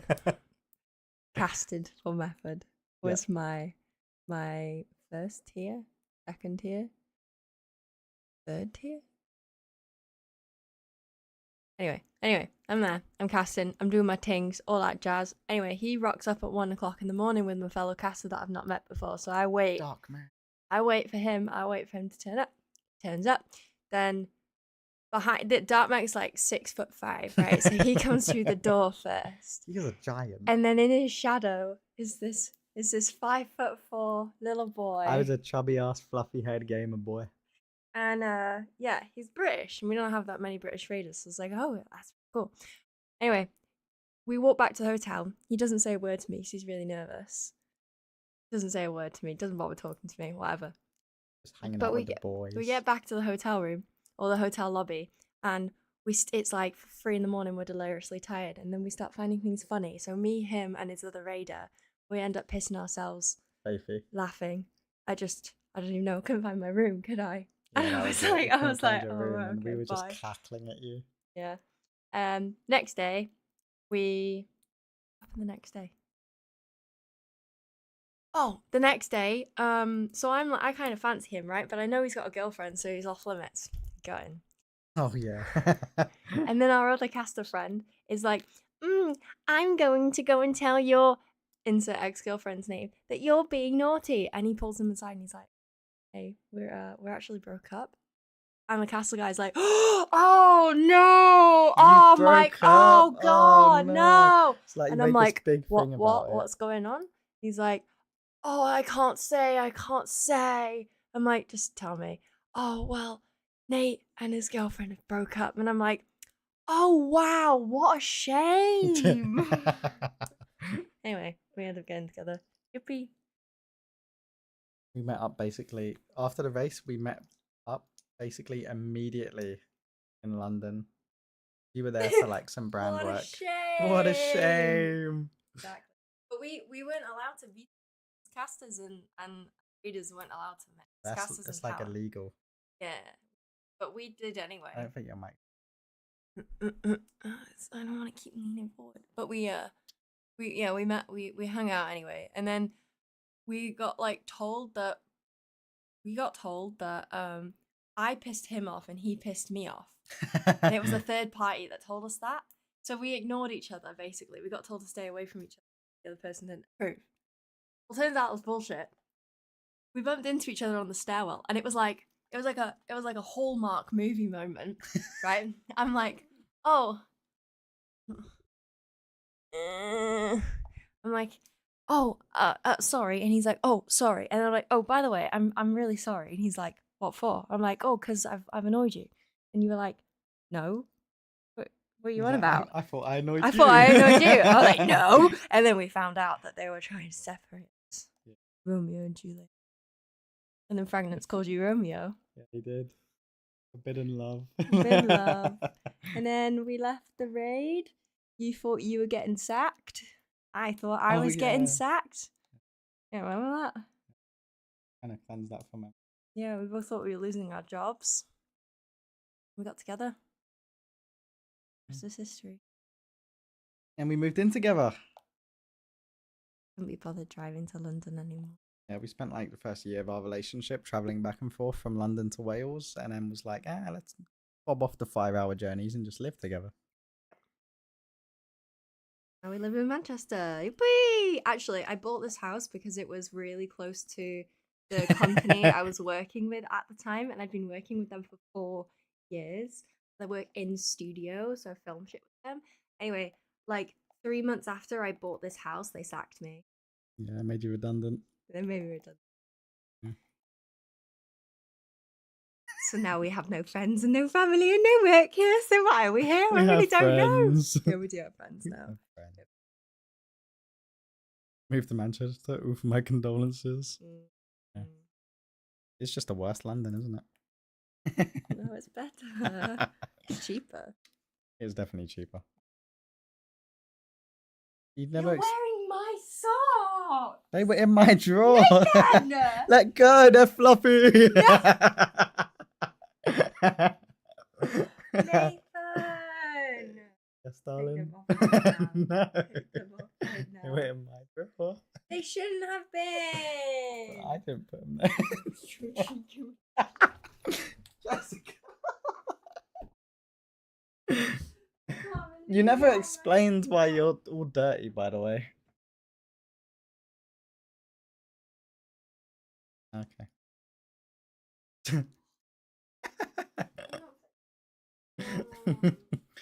Yeah, I'm back, chat. Sock beef, yeah. No, but she steals my socks all the time. All the time. Yes, she does. No, I don't. Yes, His you socks do. are crusty. What? And they're No, dry. they're not. My socks. No, they're not. My I socks. can't say my socks are crusty. They You're are going to give them crusty. the wrong idea. Got a girlfriend, why would you need a sock? Exactly. But they're still crusty. They're not crusty. They're old and crusty and dry. Look there. Look what you've done. But they are. Then Mine are soft and fluffy. That's why you want mine. you wear my socks. Barely. Few Nuh-uh. boxes more. Yeah, you do wear my boxes more. That doesn't mean you don't wear my socks. Is it the special sock? I don't have one of those. Will the crusty socks be a part of the giveaways for the race to our first stream? For the low price of. No, I'm joking. All right, let's change topic.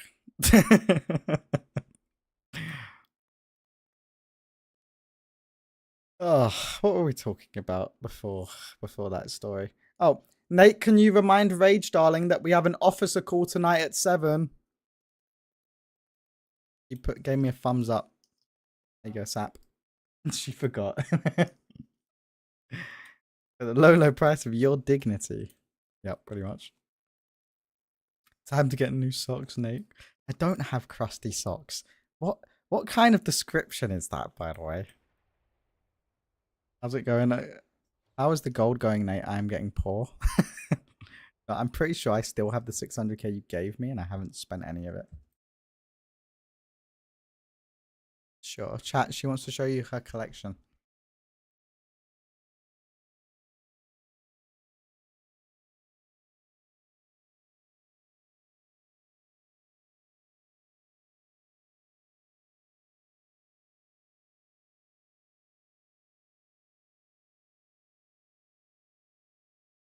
Ow. I can't move my rug.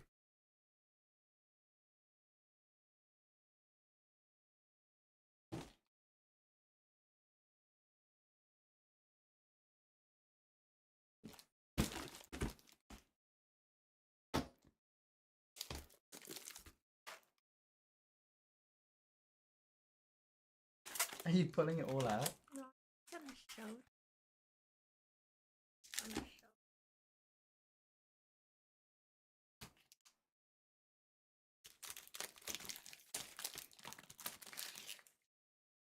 A lot of magic packs.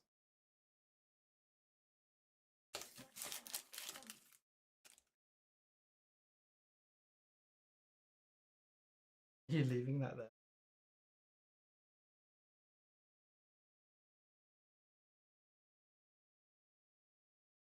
Thanks.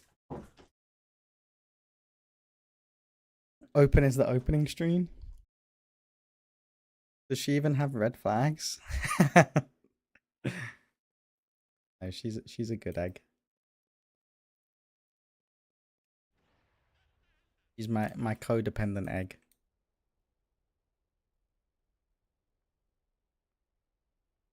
I gave away all my Magic the Gathering cards. Yeah, we play Magic quite a bit, to be fair. I do enjoy it, Magic a fair amount. Did you hear her Captain Hook story? I don't think I even know the Captain Hook story. I heard her B story.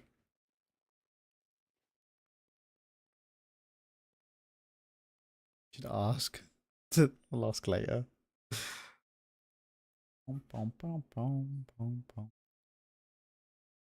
Yeah, it's Jess's birthday, literally tomorrow. So like, in my room, I have a ton of boxes and things that have been delivered that I need to wrap for her birthday later tonight.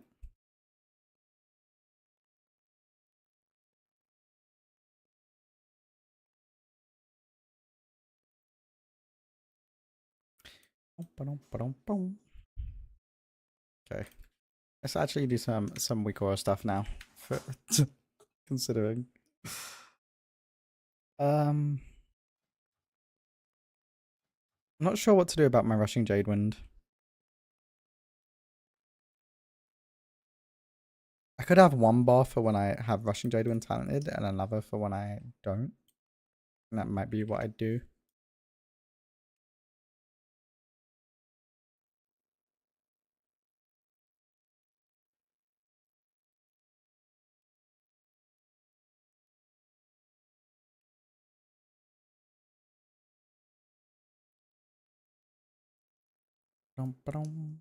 What's this clip?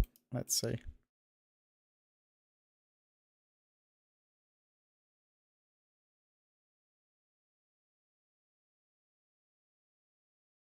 My mum caught me underneath my bed with my knickers tied to my t-shirt, screaming because I was role-playing being molested by Captain Hook. Babe, what is this story I'm being told about? Captain Hook?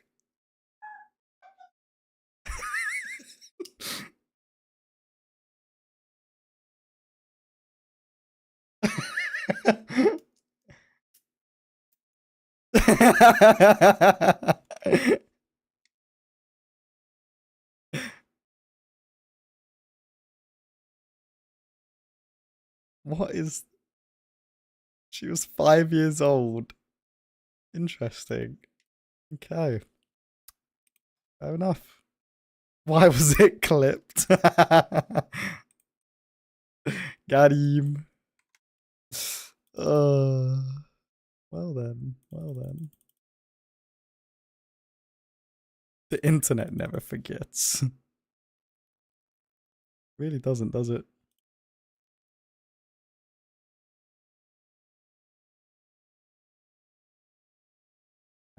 Width.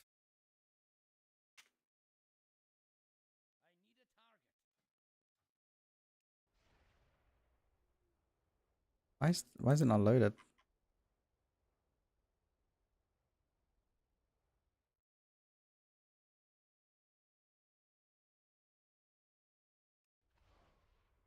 Oh.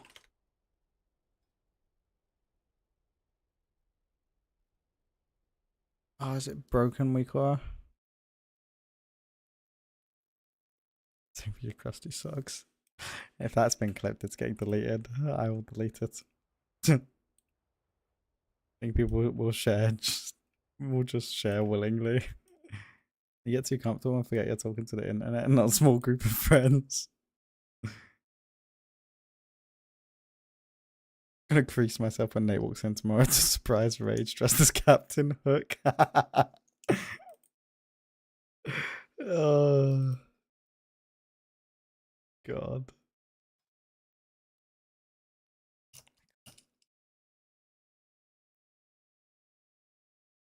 Where is Chi Wave, man? What is this week or?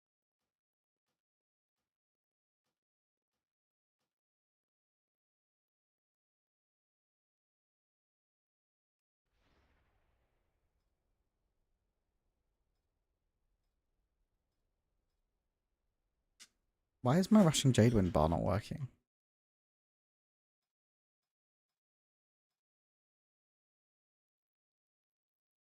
Maybe I can import it from live.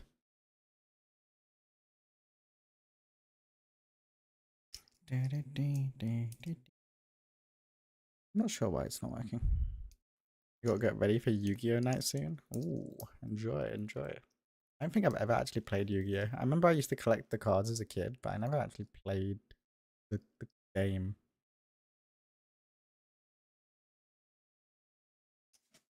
It was the same as oh no, it is Yu-Gi-Oh I'm thinking of.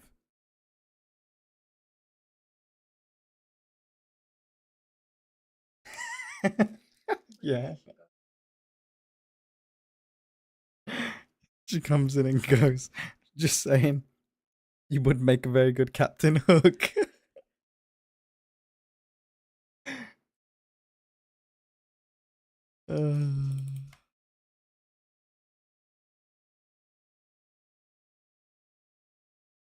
Did you actually nuke the socks clip? I didn't.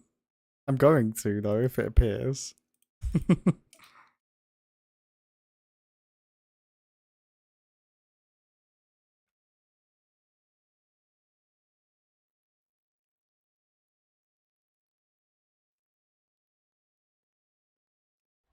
Why is this week or not working?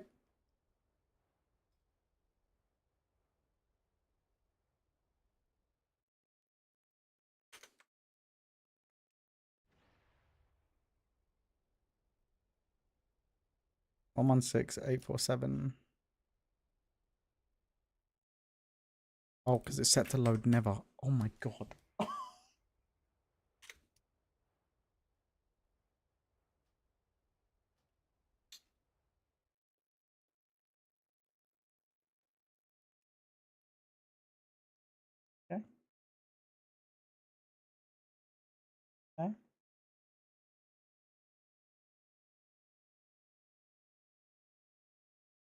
We're back, chat. I gotta hug my girlfriend. Say that so proudly. Hug my girlfriend, chat. Okay, My babe. girlfriend. Shush.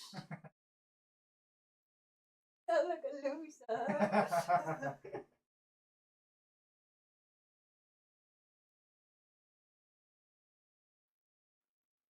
Thanks. Love Red Bull. I mean, holy energy. Use code Emanate5 at checkout. I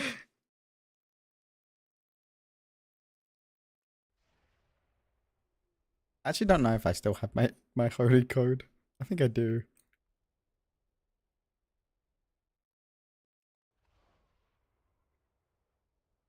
Match. Oh no, Liam's here. Hide. Hide, hide, hide. How you doing, Liam, buddy? How you doing, friend?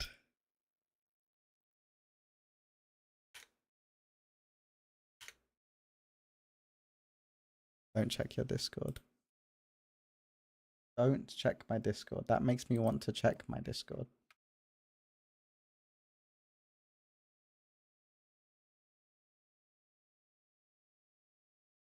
Sure. Holy. Angry notif. Not angry. Oh, it's just code Emanate. Oh no, it is Emanate5. And update your panels. Okay. Yes, sir. Angry notif.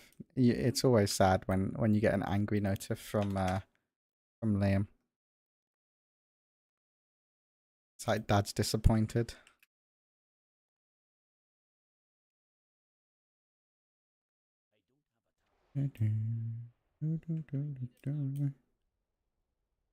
How have you been, Liam? I heard. Are you getting your surgery soon, or is that already been and gone?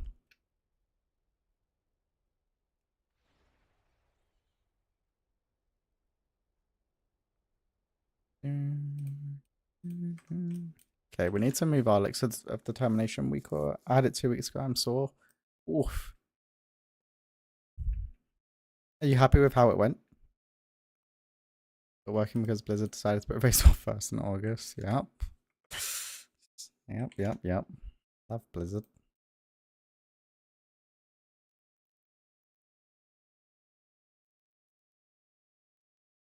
What does this week aura do? Trigger or not actually sure what this secondary week aura does. My elixir of determination. Pretty sure. Oh, it makes the week aura load. Fair enough. What does this one do? Oh, I guess this is when it procs and this is when it's available. If I was to guess.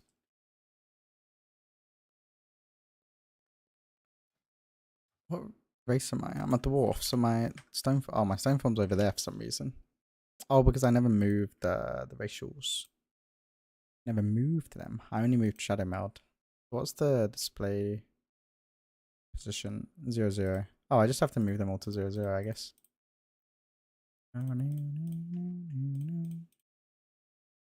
So 0, 0. Yeah, there's that. Now, I don't know how to implement my elixir of determination week aura. I like kind of want it here, but it's a group, so I can't just like drag it in. Love when the QI creator goes, "What does this do?" Well, certain weak auras I've just like grabbed off of Wago and never really given it a second thought.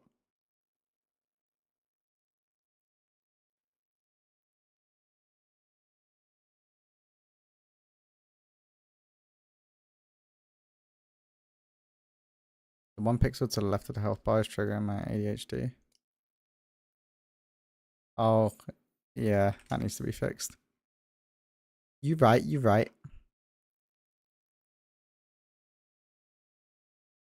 It's just the main pack. There you go. I hate being like this. No, I get it. I'm 100% the same. You just you just caught it sooner than I did.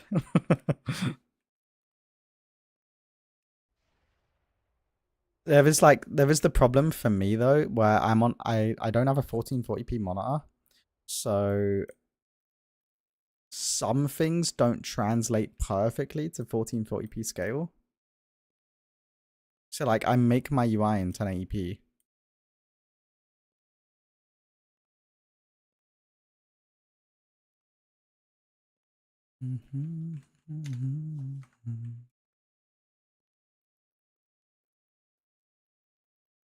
Like this should grow, should not be centered horizontally. It should be growing left and it should be moved over.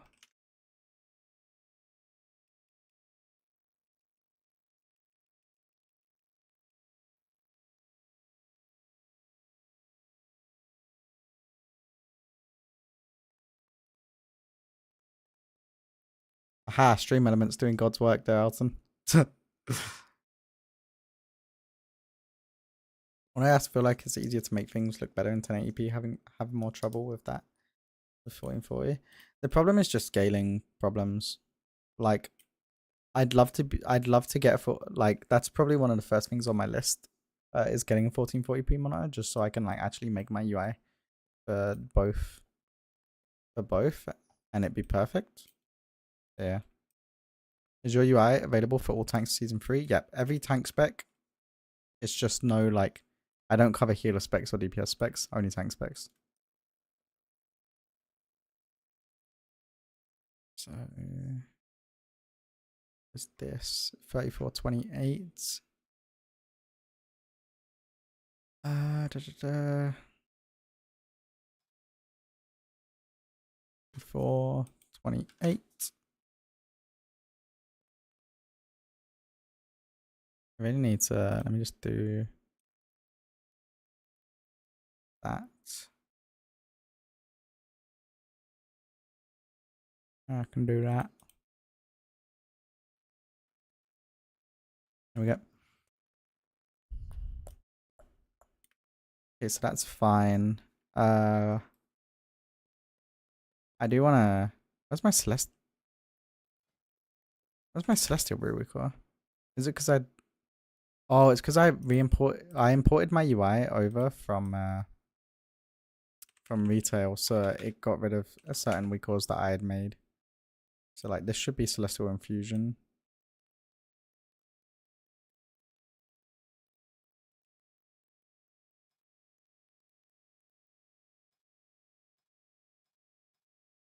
Like yeah, it should be like that. And then I need to flip these around. So like these should be there with purifying brew there. This should be there, Black Ox brew there, like that. That's how I prefer it. I think what I'll do with Elixir of Determination is I'll just move it. I will just move it on top of this group down here, rather than incorporating it into the group.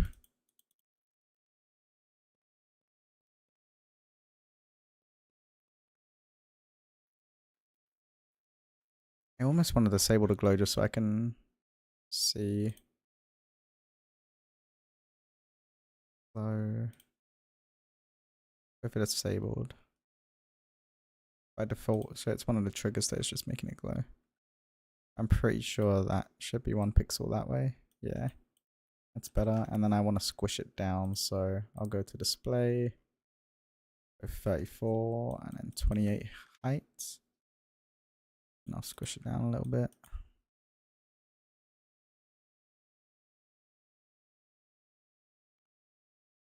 That'll do.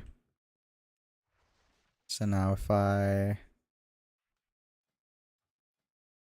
get on my mount and I go proc elixir determination somehow, I will go into Rookery. Just get it procced.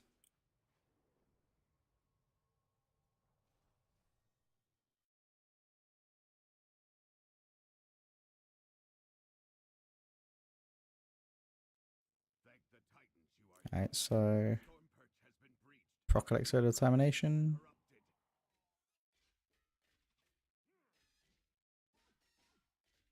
What HP threshold does Elixir of Determination proc again? Is it 30%? So my Cloak and Elixir of Determination should, in theory, proc at the same time. Oh no, my Elixir of Determination procs first. My Cloak just didn't proc. Oh, because I don't have Cloak equipped. Odd. Not sure why that would be equipped. Anyway. That's fine. I just want to test it one more time.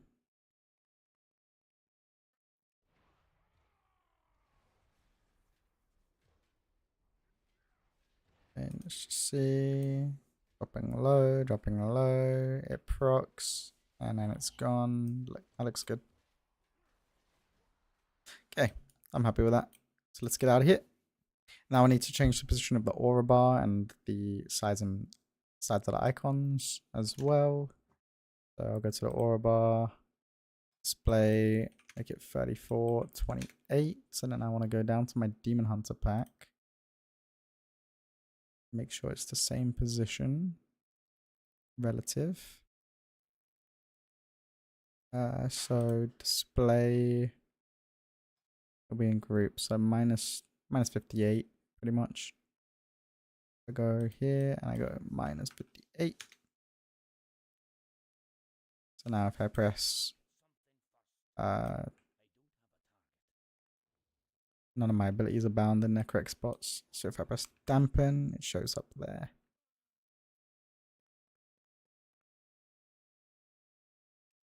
Might be a little bit too high.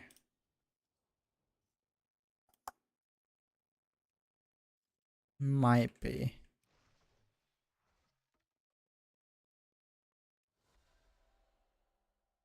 It's just below my character panel. Do you know what? That's fine, honestly.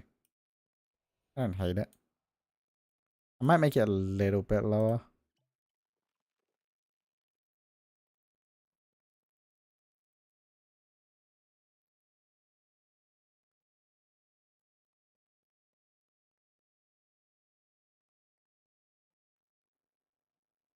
Just because if you have a bigger character model, you won't really see it. So yeah, I'll do that. Let me just make that visible. Up that down.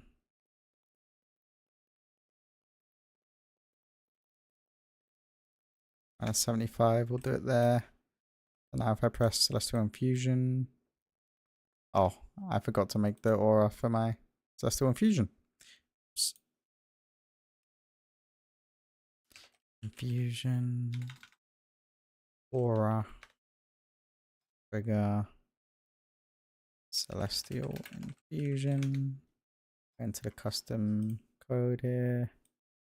Push that to Infusion. Done. Make sure there's no load conditions.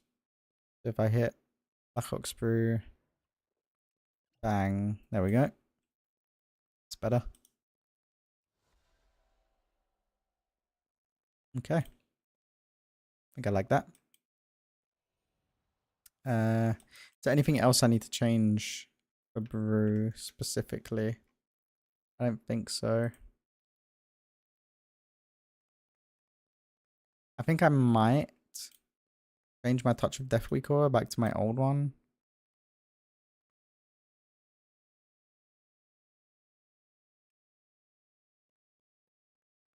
And I think I might move this into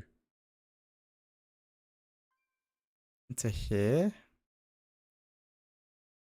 Have it be there. Because honestly, I like being able to see the CD of it. I don't only want it showing when it's available to press. Because before I had it only show when it was available to press, but I like seeing a CD of it.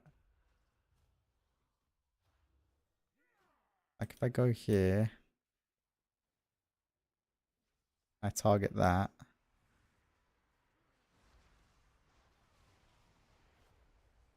They both show up, but at least this one's like always there. So if I do press it, there you go. Yeah, so that's fine. I prefer that. Oh, I see why the cloak was equipped, because for some reason F has my cloak bound. Okay, so there's that. Let me disable the other one in the monk pack. So I'll do that. I'm only going to load Neverett just in case I ever want to change back. And then I need to try and sort out these icons a little bit. So I'm thinking I introduce a tiger palm icon. I might add a glow to my tiger palm icon if I have blackout combo buff available. That could be a play. If I load this.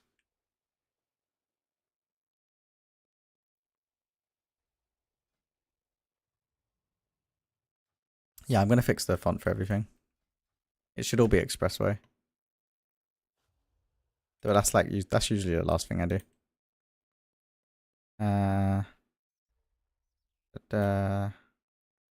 think that's fine. That's everything, maybe. Oh no, my Nazal. I don't have Nazal tracked on the bars.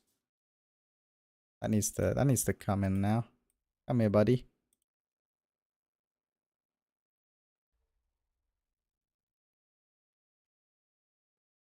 Yeah, so I'm happy with that. The only thing is if I talent Breath of Fire, it pushes the trinkets out. So I might only load the Tiger Palm Weakor if Breath of Fire isn't loaded. So do that. So then if I talent Breath of Fire, it should go away. And then this get just shifted down a little bit. There is also the caveat of Chi Burst. So where like if I don't have Chi Burst talented, I need another Weakor in its place. Perhaps. Do I? I think it's fine. I kind of want a Weakor to track Nazal's Resolve. Let's see if there's one on Wago. Wago.io. Browse Weakors. Remaster. Or how do you spell Nazal? I always forget. Nazal Resolve.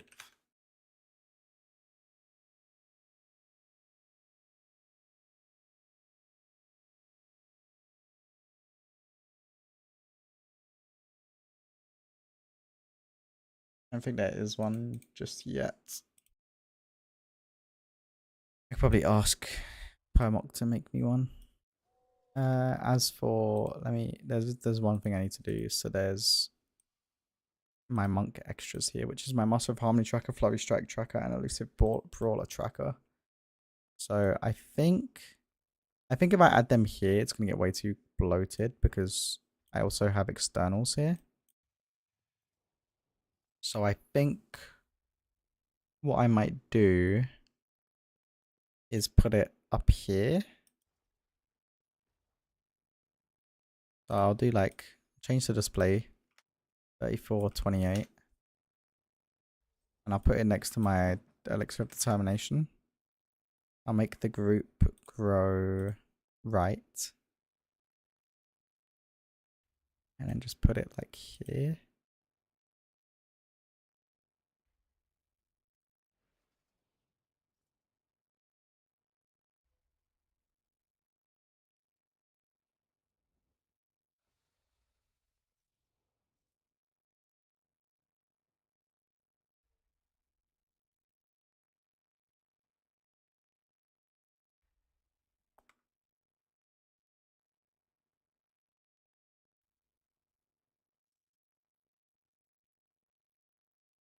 Let me cancel my Flurry Strikes. I can't cancel Flurry Strikes. Let me change Hero Talent. That'll do it. Just want to make sure that this Weakor is lined up with the health pot below. Let me just use a health pot to get on cooldown.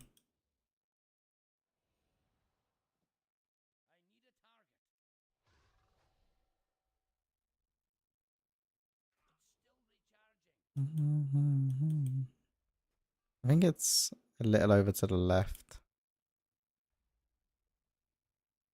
I think it's fine.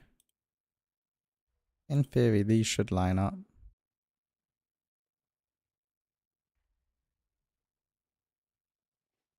Like, that is way different.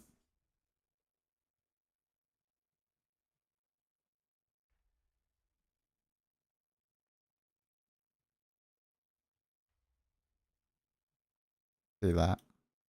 That should be good. What else? What else? What else? So, thinking about it. Hey, I played some Brew on PTO and yeah, the damage looks awesome and I feel decently tanky, but the CC feels like such a complicated problem to go around. Or pugging. I mean, you have leg sweep, which is fairly short cooldown. You have paralysis for a single target stop. You have clash for a single target stop, and you have ring of peace. You can use as either a single target stop or as an AoE stop, but you kind of have to aim that. Like, it's a little bit of nuance to that one. You have a good few stops. It's definitely not as much as the likes of like Vengeful Demon Hunter or like Rock Warrior, but you do have good stops. Not gonna lie, I missed using Clash a lot. Clash was a lot better in Shadowlands. It is a bit of a janky skill to use though.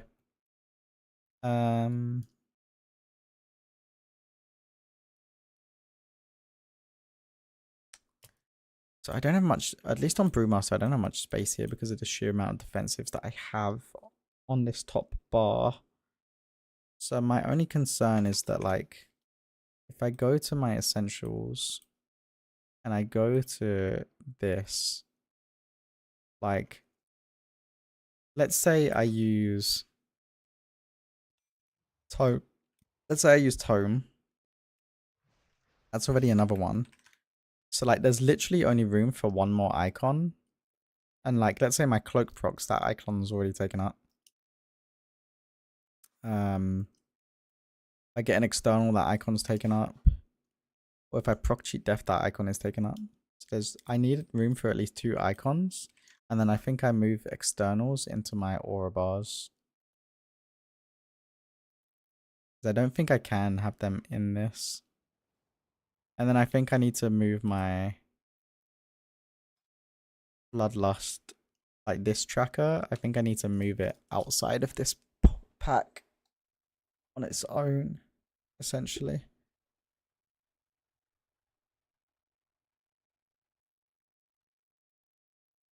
I think I want to add stuff to this. Things like Wind Rush, movement speeds. I think could be really nice. Just like raid movement speeds, not personal ones like Tiger's Lust and stuff.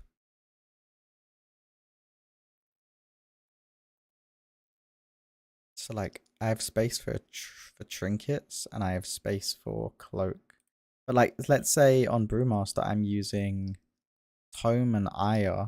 This slot is already taken up and then there's just no room for like something like a cloak proc. So I think I actually have to move Touch of Death out of this pack and into like this one. Or I can just put it back in my aura bar.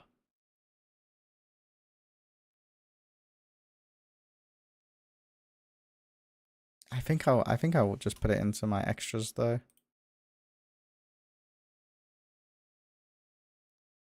Do you think it's Hello there, just Big kind of Daddy. viable for physical comp? I think it's really good even outside of physical comp, but I think it's like a matter of kind of what level you're playing at to really like min-max it, right? Because like obviously playing brew inside of a comp that isn't physical comp doesn't make much sense.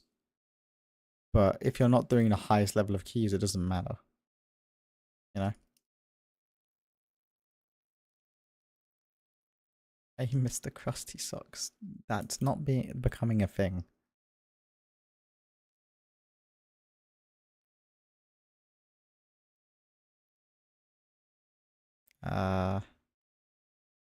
Extras. There you go.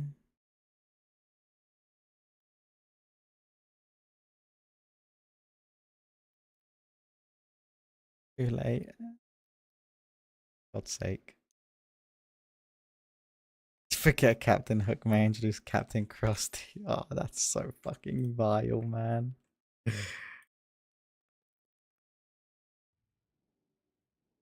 Is the spacing different in this group? Space is 0.5. What's the space in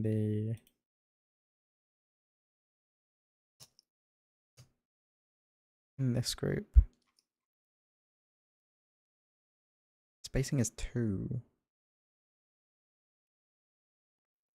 You reduce the spacing to 1 for that, and then I'll up it to 1 for the extras. And then I think I have to move the extras over slightly.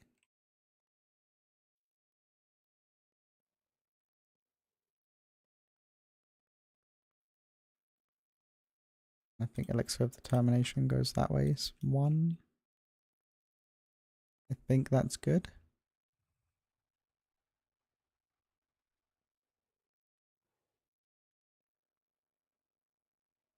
Mad Dog wanted to detect gods in Discord, added me to his YouTube, so now I have no ads. Oh, that's nice. That's an MVP right there.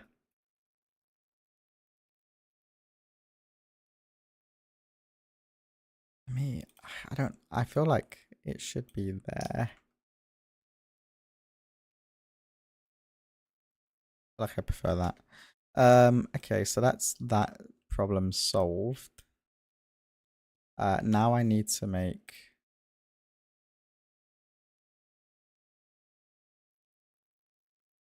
a new dynamic group.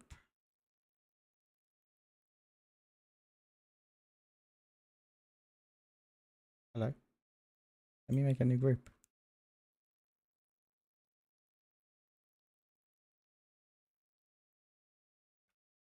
Dynamic group. There we go.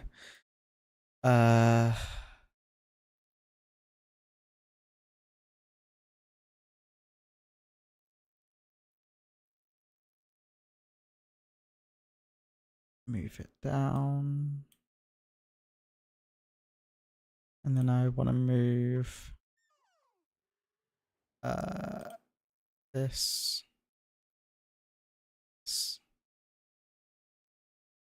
And this into it. Change the grow to grow left. Create additional spacing. I think I'll do like a 10 spacing. Change the display of the group. I want this to be kind of big. Then we're listening to space facts, and then do you want to fast forward to your creative process? Try creative AI. True. I think so. What I'll do, I'll try 50 for now. That might be a bit too big, actually. Try 50-50. Yeah, okay, that's way too big. Let me try 40-40.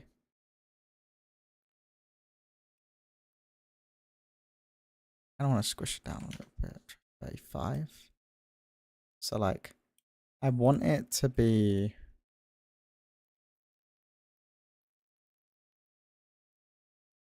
I want it to like show here. I want there essentially to be space for 2 of them.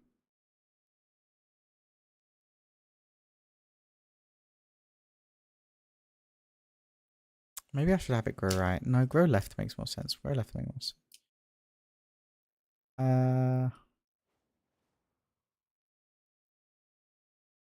Extras. Where's extras? Extras. It is. Let me do that. So.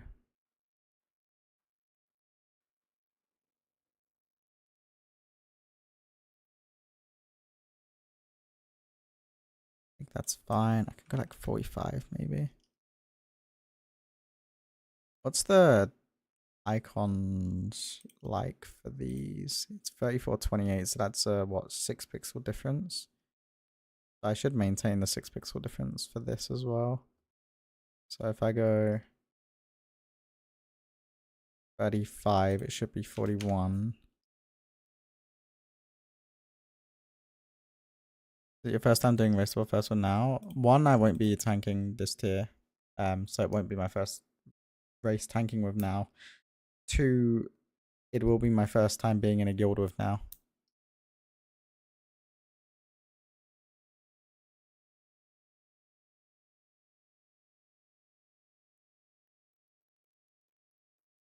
I think having it like this is fine. It's like, I need to find someone a bloodlust for me. Or give me an external. This is my blessing of sacrifice, we call it. It shows up when I sack someone. Shows me how much longer my sack is on them for.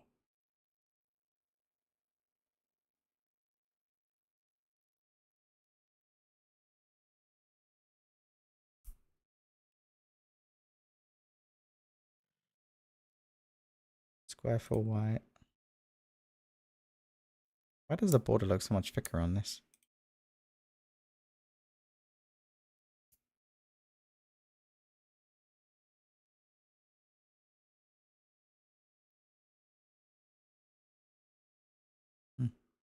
It's just my eyes. Enable it all for Mr. Weaver spec and use cocoon on yourself. Could do it that way. But I don't want to fuck with load conditions. So this is all of that.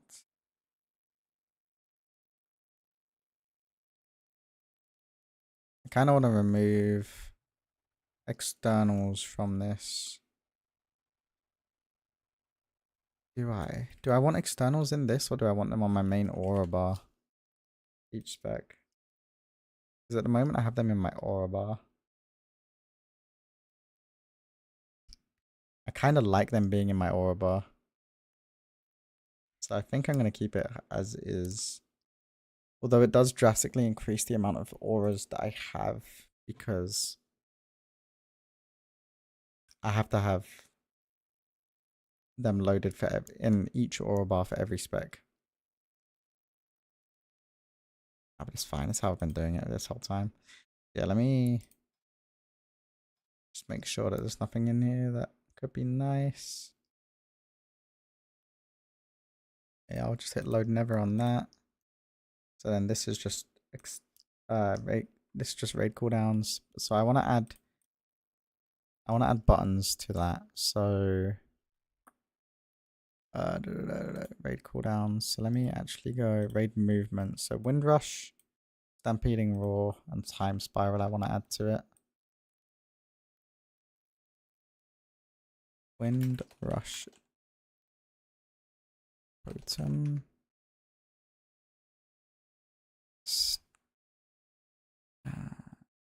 Well, I should just put the IDs in. Yeah, it's based off name though. Stampeding roar. Time spiral. Is Zephyr also in there? It's not. I'll add that.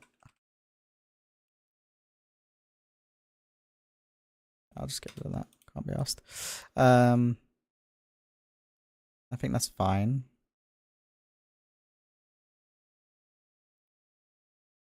Yeah, I think that's fine.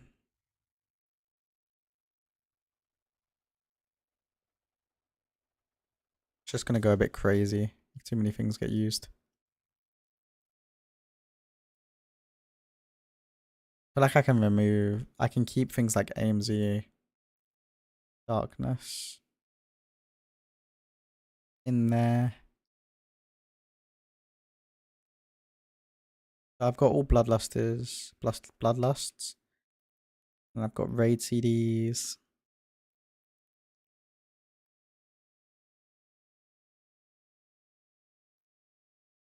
Yeah, that should be fine. And then I'll remove from each of the spec aura bars, I'll remove things like AMZ, darkness, spirit link, barrier.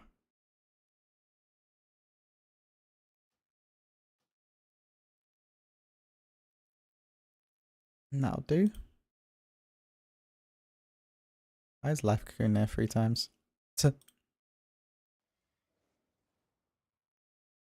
then that will work. So now if I press that, let me actually go like press some buttons in a dungeon just to like see how it actually feels inside the dungeon. I have a meeting in 15 minutes, so I'm probably gonna have to end stream soon-ish. It was only a short one, but it was a good one. We had a really good yap today. It was a lot of fun.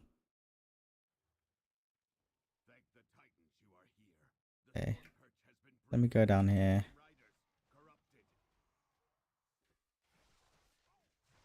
So ignore the bigwigs. Timer's in the middle of my screen because I'm on the wrong profile. So we'll do this.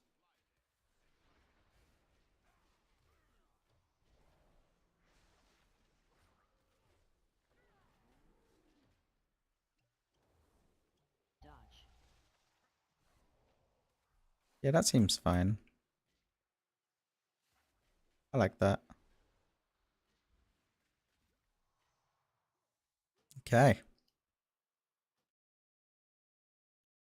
Okay. I'm happy with that. Boom, boom, boom, boom, boom, boom, boom.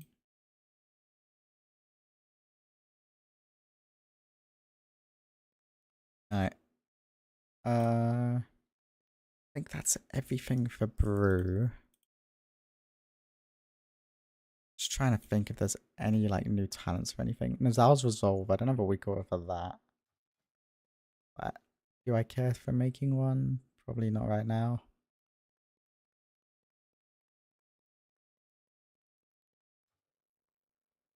Could maybe move Oxnard stacks into this. Like the extras bar.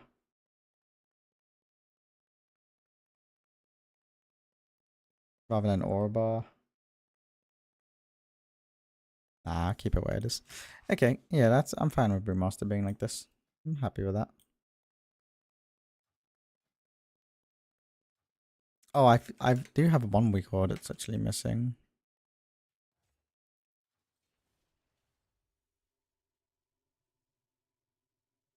Pretty sure this is set to load never.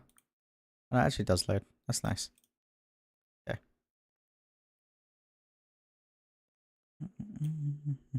Oh no, it's Paladin I have that for at the moment. The spells are a healer issue. True. But yeah, I think I'm happy with that so far. I'm pretty sure my. Let me try one thing, because this is important too. But I'm pretty sure my icon should update if it does what I think it does.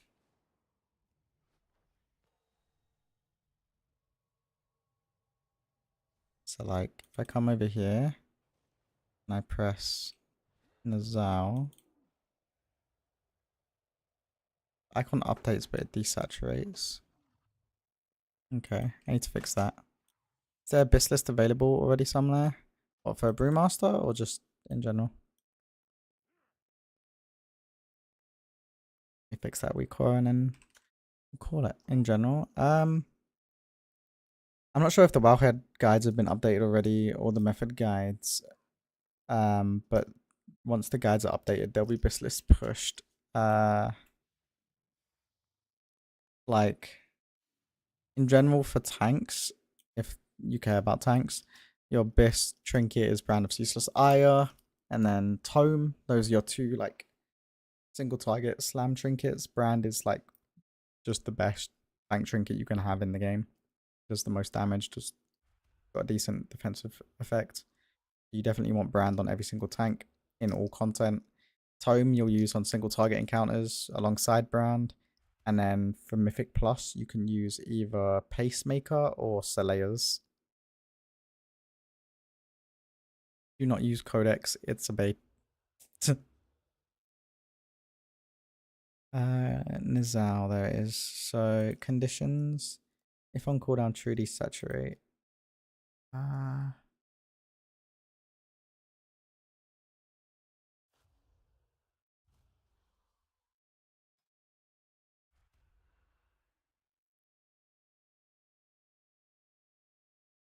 Not really sure how to go about this. I'll have a think about it and then fix it. And is a raid drop? Yeah, it's from the Soul Hunters. It's from the optional raid boss. This one. It drops your best trinket as a tank and it drops the best boots for like everyone in the game. Everyone in the game is going to want these boots that improve your Reshi reps. Can't wait to see all the fights over these boots. Yeah. Alright, chat. That said, I know it was a very short stream, but I am going to have to love you and leave you. You going live? Okay. Well, we're waiting because Jess is gonna go live and then I'm gonna send you over to her. So I'm not loving you and leaving you yet. Thank prayer, obviously. Obviously. This guy's name is Christmas. Hello there, Big Daddy. Waiting for it to go live, then raid Nagura. Hello there, Big Daddy. Fuck off with that, man. That's not funny. Man, nip that shit in the bud. That is not respectful, Kenva.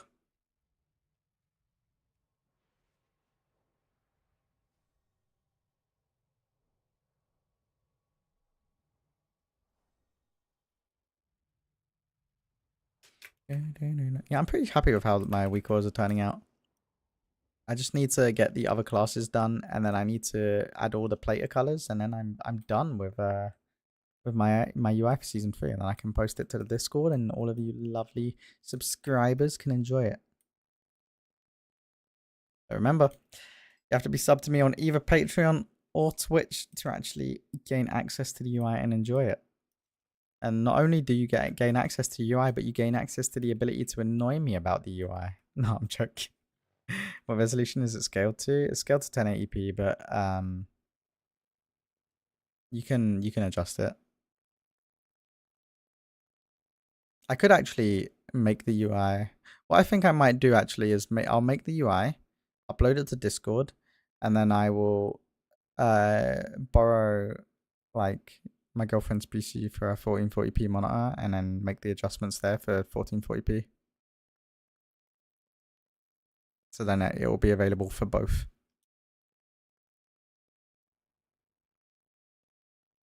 Most UIs are scaled to 1440p exclusive. Yeah, no, I like to do both because my main monitor is 1080p, so why not make it for 1080p as well? And a lot of people still play on 1080p monitors, so.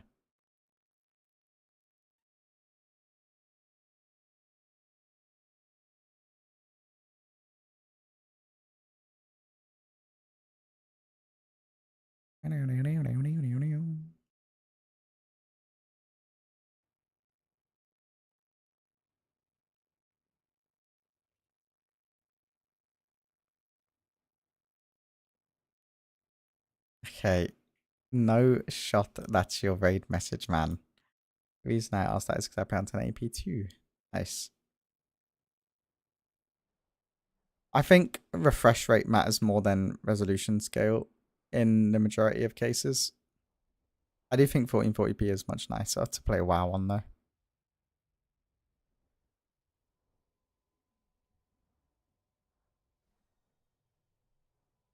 Oh my god.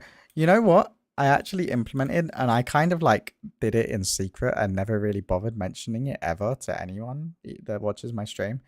But if you scroll down below my stream, you can see sound alerts for bits. There's a handful of them.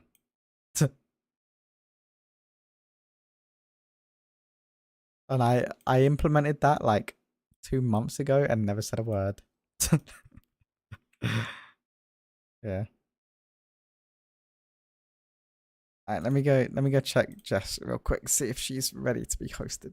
One sec, chat. Okay. Right. I am now going to love you and leave you. I'm gonna raid my amazing girlfriend. Go show some love.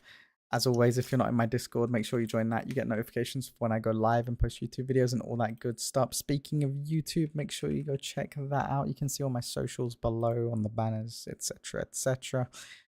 stay tuned for the class guides that I'm going to be dropping very soon. Very, very soon. Hello there, Big Daddy. If you wanted to show a bit more support outside of just Twitch and YouTube, you can subscribe on my Patreon for as little as £1 a month. That's actually quite helpful. It adds up, I will admit. Outside of that, yeah, go show some love, and I will see you guys tomorrow. 07 friends. Have a wonderful day.